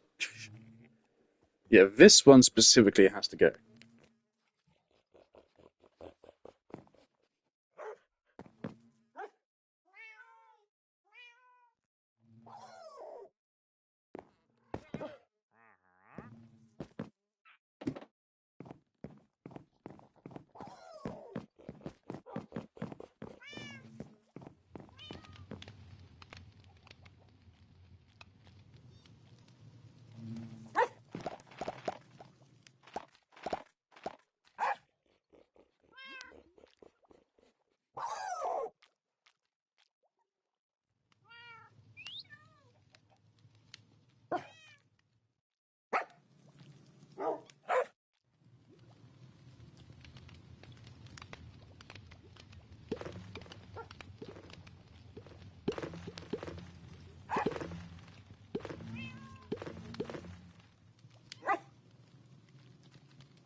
Not the cleanest stairs ever, but I like them.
I've been thinking for a while. I want to actually make a build using melons and pumpkins because as a block, they have a nice texture. So they look really smooth, especially melons. So if we ever build something which is like green, melon could work. It's actually not really all that hard to get a lot of them. So I just need to be a little bit more diligent with harvesting them.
Right, I still need to go over and add more sprinkles onto that, just make it look better on the map.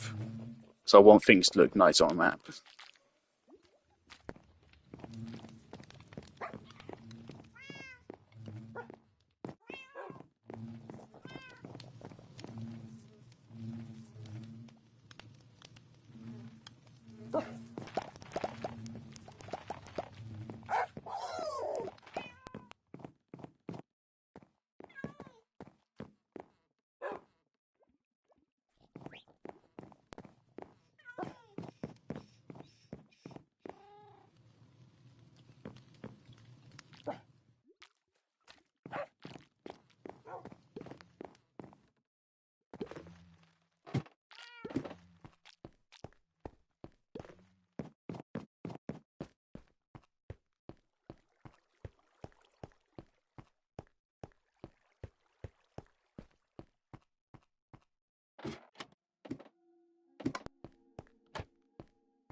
Holy shit, been a while since we heard of this, I feel like.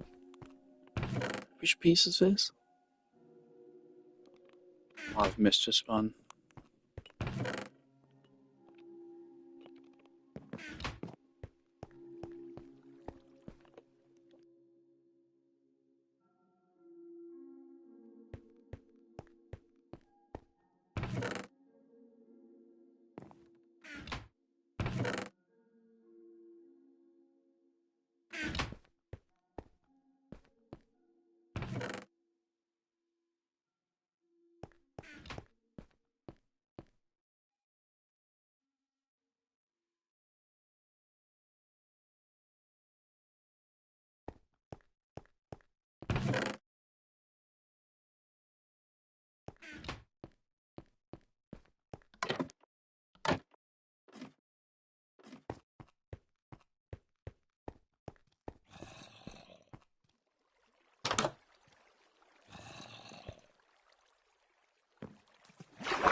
I need to go have dinner.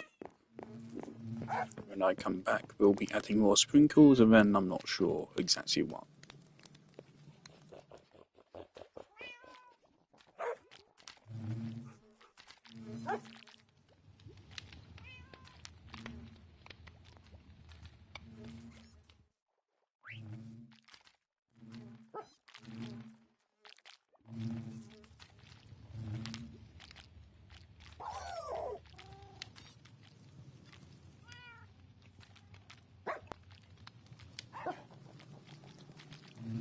Actually, I just realised, of course, from now on, I should go. If I'm going to go AFK, I should do it in the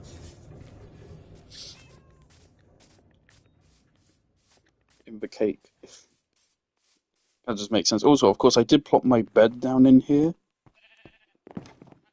for that purpose, actually. So it's a good place to go AFK. I will need to remember to make myself a duplicate bed.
Perfect. That's a perfect view.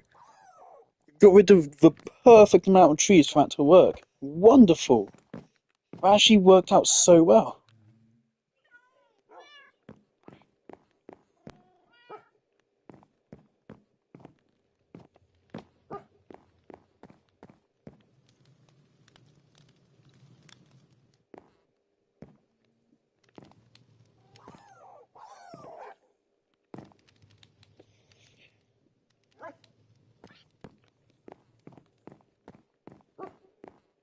And also, whilst I was having dinner, I had a thought.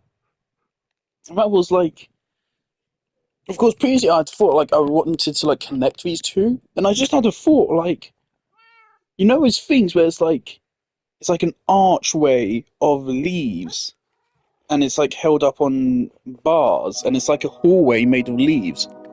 Why haven't I done that yet? That's like the most obvious thing I should have done since the very beginning. Why haven't I done it? The unfortunate thing is that it's a little bit too late now. Where would I would have to come up with a new build. The best place to put it would probably be here. And then I can connect it to something here, and then connect it down there, and then also over here. But yeah, why didn't I think of that earlier? How did I... How did I fuck it up?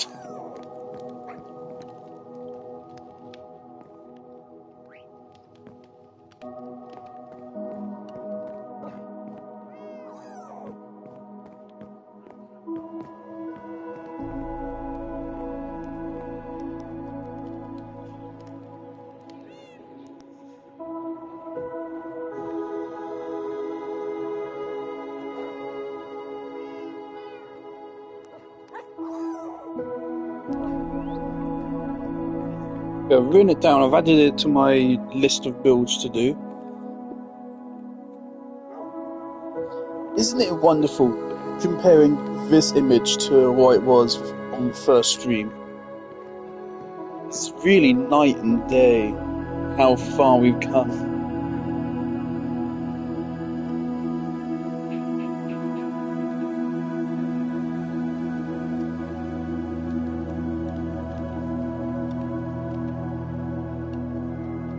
Alright. Anyway, what we're going to go do now is go build those signs, which I said I would.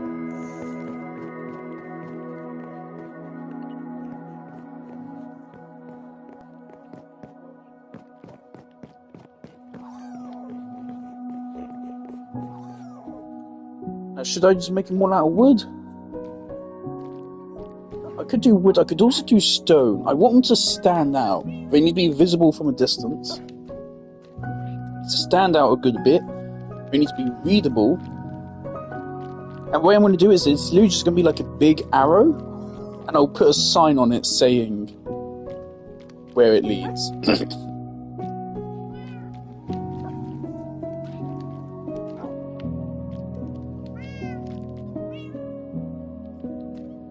So wood fits my theme better, of course, because wood is my main theme. Wood and flowers. I mean, we could try like themed signs, but I don't know if that's worth it.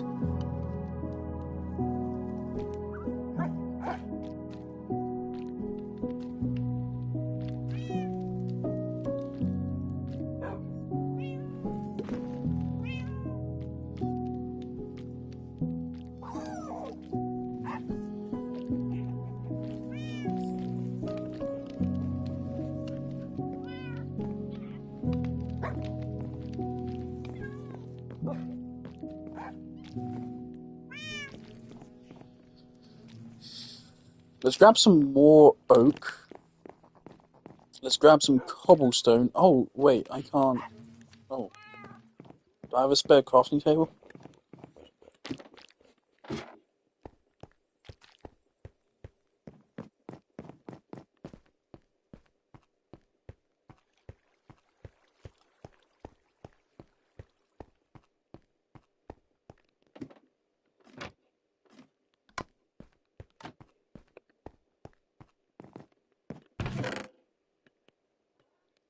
We need more than 2 signs.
Alright.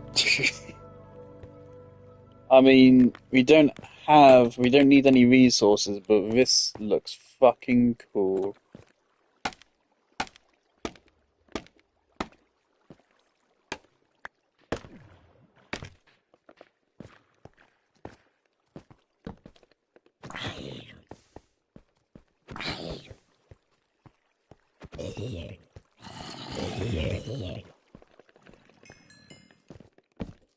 Alright, we're not gonna go like down there. We're not gonna go down.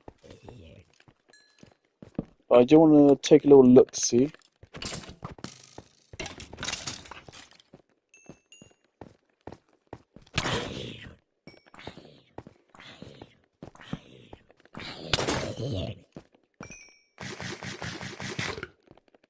Slap this.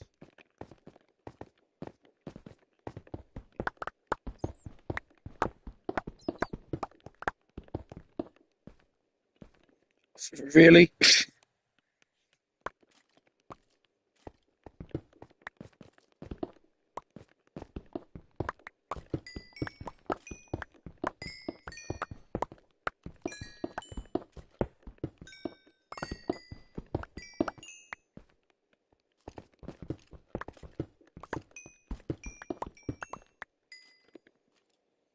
I already admitted a while ago I'm collecting coal for the sake of collecting coal. I just want to stockpile what's funny.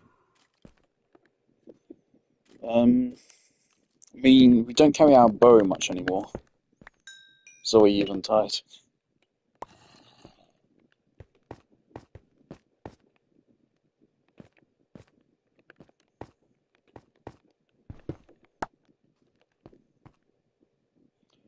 Whoa! No! Oh my god!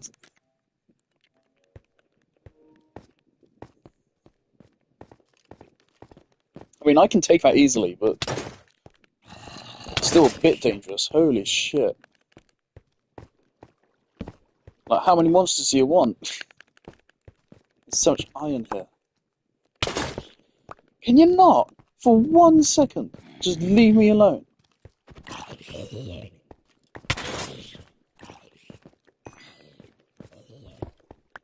Oh, fuck.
I recommend you go check out my black. Do you think there's diamonds down there? It's a big enough cave. There totally could be diamonds down there. Maybe we come back another time. Obviously, the entrance to this cave is fucking wacky as well.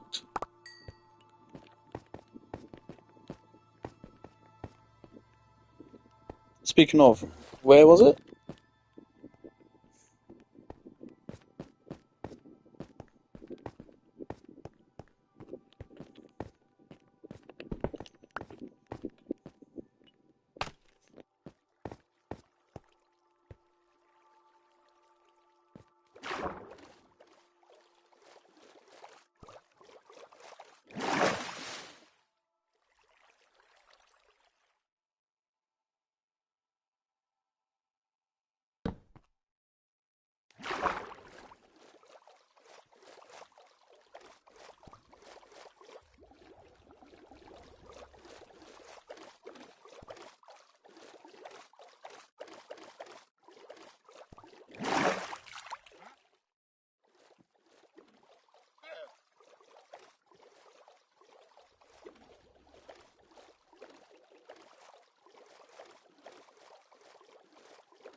Clean.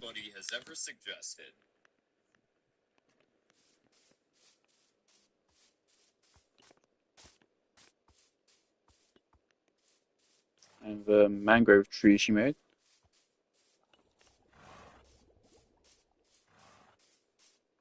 Cool.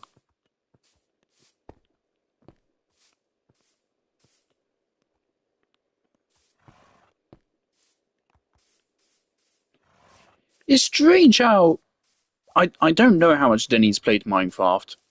I kind of just assume not a lot. Um,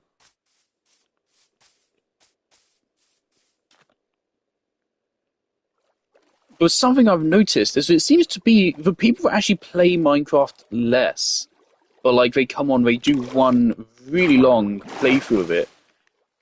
They tend to actually do the most interesting Minecraft builds than people that play Minecraft all day, every single day for their entire fucking lives.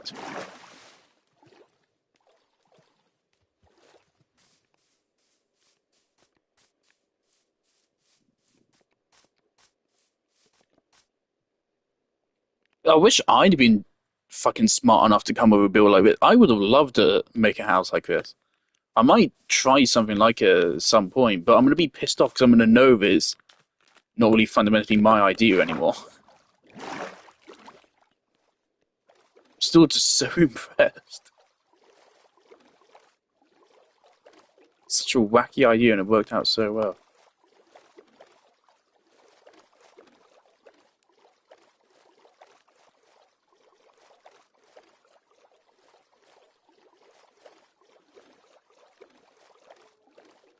I've been trying to think about what styles do I want to build the hillside house with. And it is difficult. I wanted to have 2 stories. I wanted to go inside the hill a little bit. I have an idea for how that would go.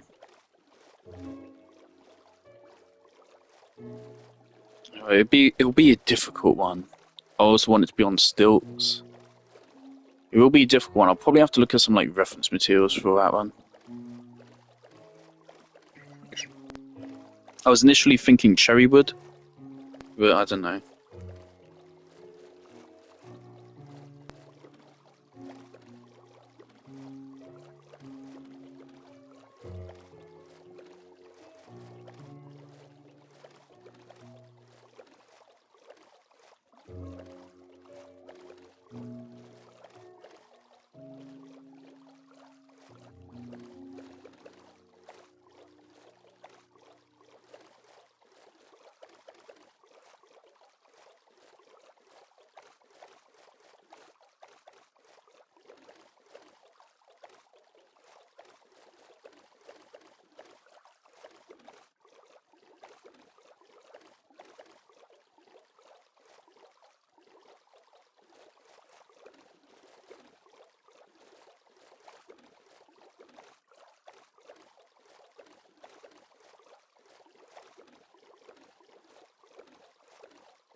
Let's fucking go. Let's fucking go. Oh my god. Diamond Horse armor as well. Let's fucking go, dude. I'll take the bones. I also want to take the skeleton spawner. I mean, cobblestone is cobblestone. We can always get more whenever we feel like it. I'm gonna take the skeleton spawner, man.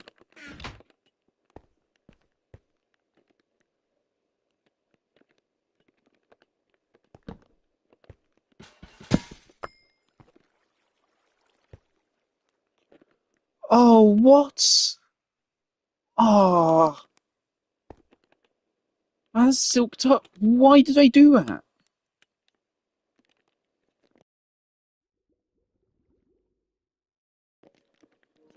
Why would I do that?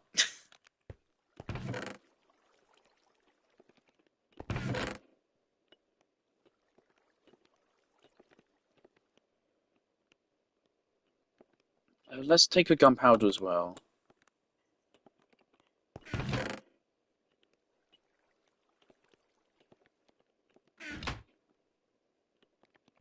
Right, I need to be ready for a fight coming out of here. Potentially.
God, see how cool underwater exploration can be?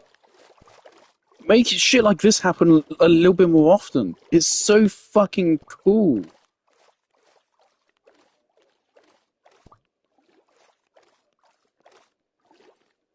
Obviously, the water makes no fucking sense, but I don't really care because it enables this awesome fucking structure.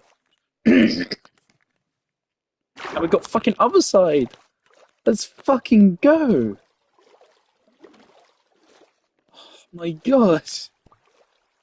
Let's absolutely fucking go, man.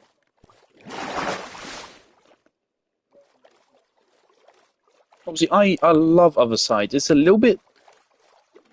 For one criticism I have for it, it's like it gets dangerously close to being Roblox music. But otherwise, it's a brilliant music disc.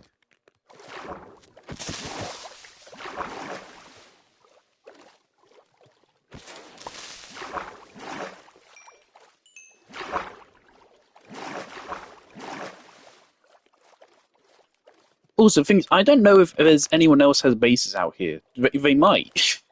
If anyone else actually has bases out here, like Kyle, if Kyle has a base out here, then I'll update the signs. But as far as I'm aware, Kyle's old base is way out over there, like a couple thousand blocks over there.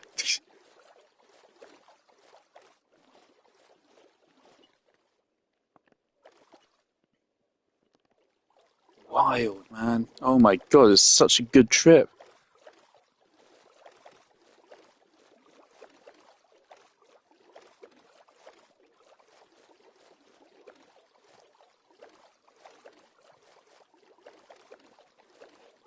I do kind of wish more of the music discs were craftable. Just in general, they weren't so fucking rare.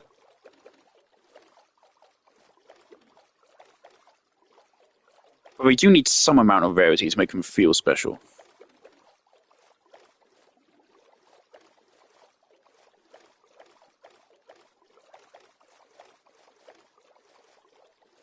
Like, if they made it so a music disc cost like diamonds to make, I would be fine with that. It'd be a lot, but I would still be okay with it because they are kind of a premium item. It makes sense.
Okay, I just found out apparently it's possible to actually make a infinite looping jukebox. Now I'm not sure if I 100% trust this, so I want to try replicating myself. If so, then I have an idea for a new build. I mean, it would literally just be a music room. It's not okay. It's literally just a room to house infinite looping jukebox in.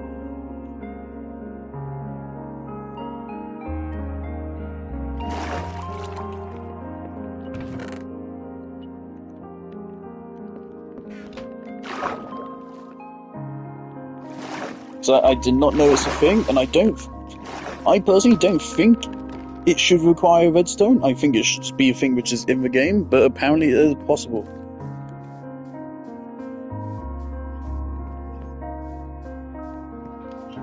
So let me figure this out.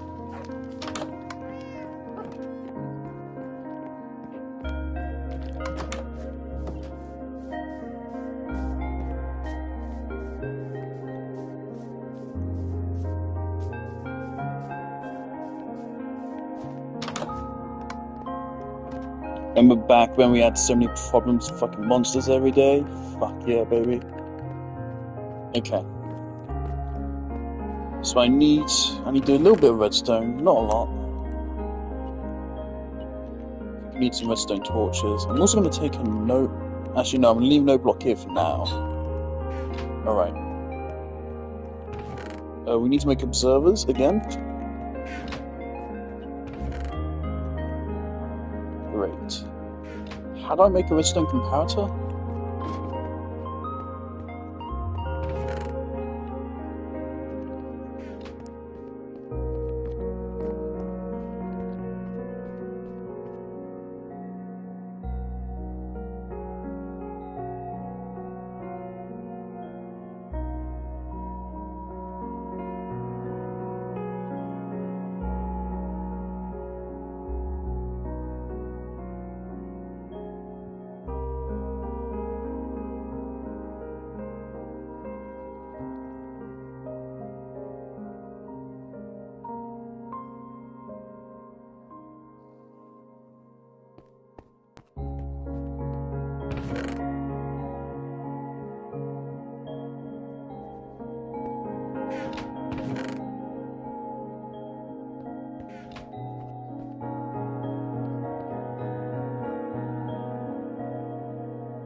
What the fuck was that crafting recipe? A crafter? Hold on, what the fuck is a crafter?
Fuck, that's really cool. But it seems way more of an ordeal to set up than it's worth, though.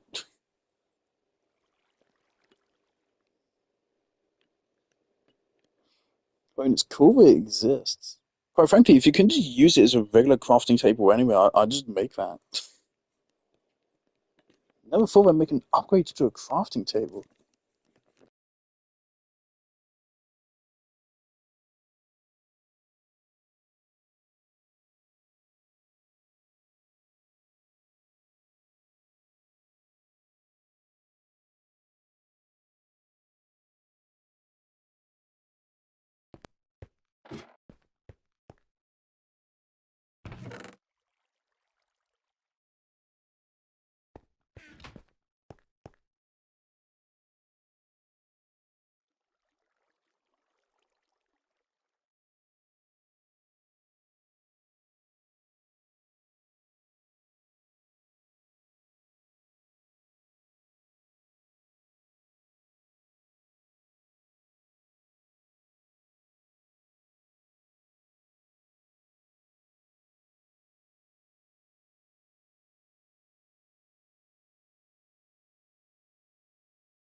Okay, we finally have a usage for this place.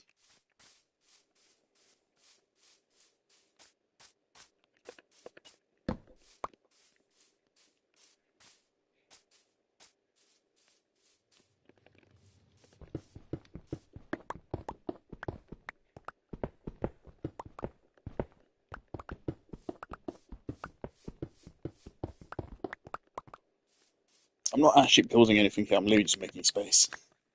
Okay. Also, I have to go in 20 minutes, so this is the last thing I'm doing.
Alright.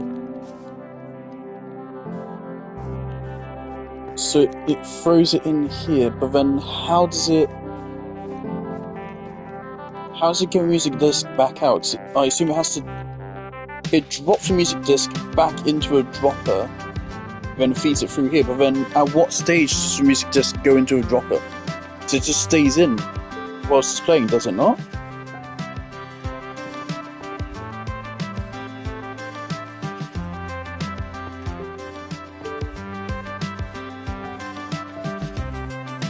The thing is, I have no clue what Redstone Comparator does. So I don't know how this works. We're going to listen here, watch it play. We will see if this works.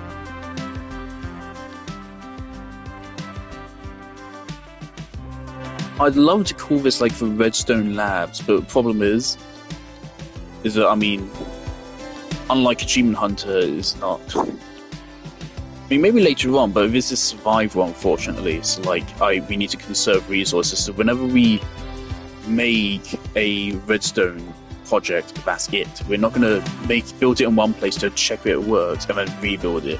We're going to tear it down and rebuild it. Otherwise, just be like Redstone Labs, and this is where I like build prototype redstone projects. But that wouldn't be economic, so I don't know. I don't know.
Okay, yeah, people in comments of this video are saying it doesn't work. One person says they placed it into a jukebox directly and that made it work.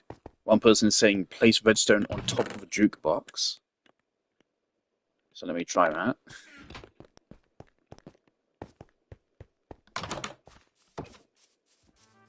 Of course, the thing is, I don't want it to necessarily be on an infinite loop. Holy shit.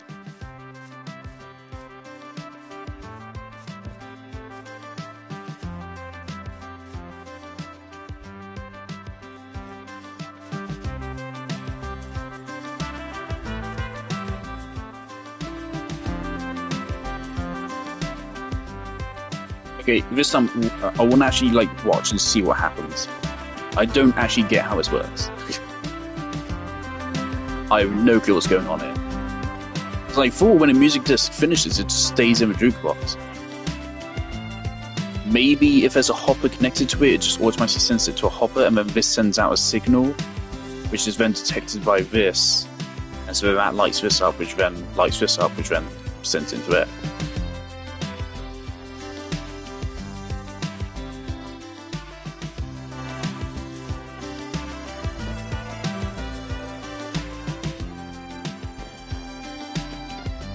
Yeah, but very least, it's a very efficient design for 2x2x2.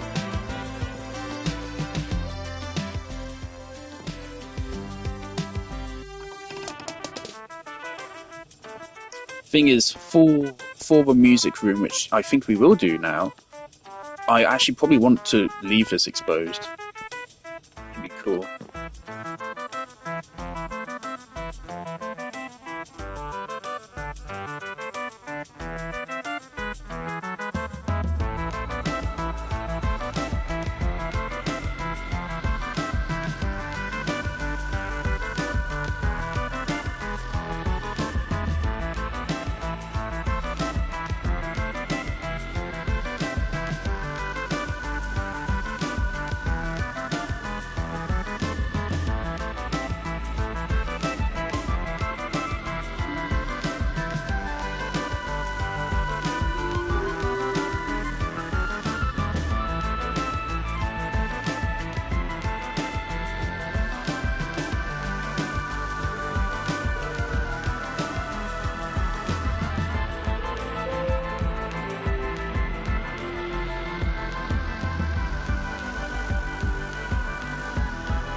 Okay.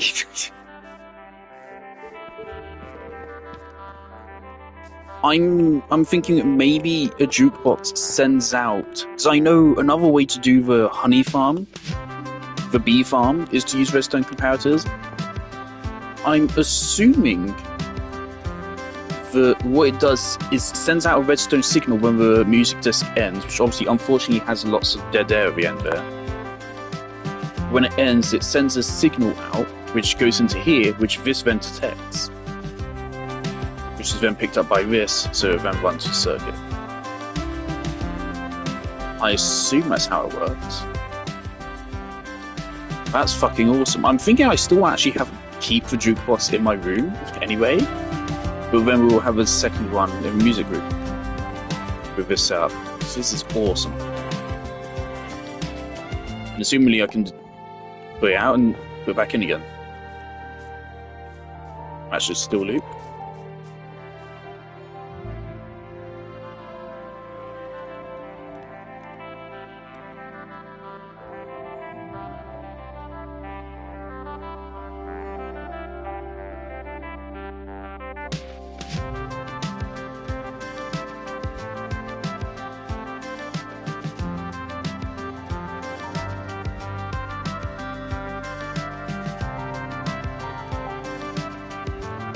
So big up Finn Gaming for this.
And you can make it a randomized playlist, dude.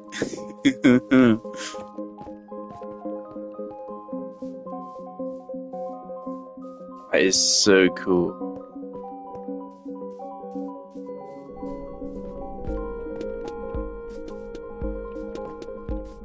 That is awesome. Seriously, why can't we just make this a regular feature though? Because like the problem is I can't just put this mechanism anywhere.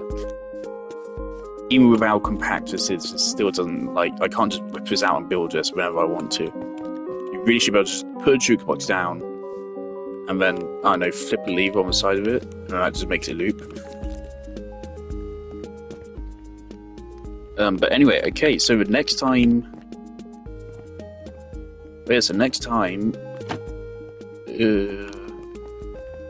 we'll be building a music room, I guess. The procrastination continues.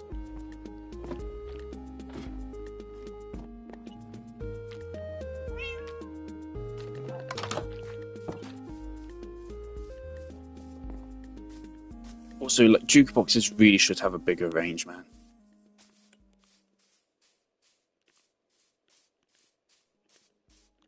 What am I doing? What?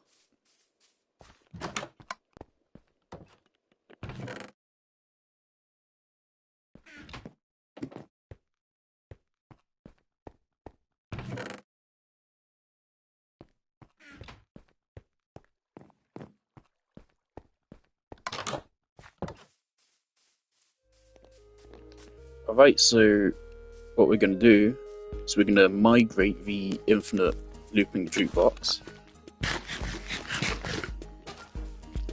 And we're going to do as I suggested, and we're going to build a music hut here. And we'll build a little leaf walkway here, which will take you between it. I think it'll be awesome. Alright. Cool shit. I mean, let's see if it persists past me leaving.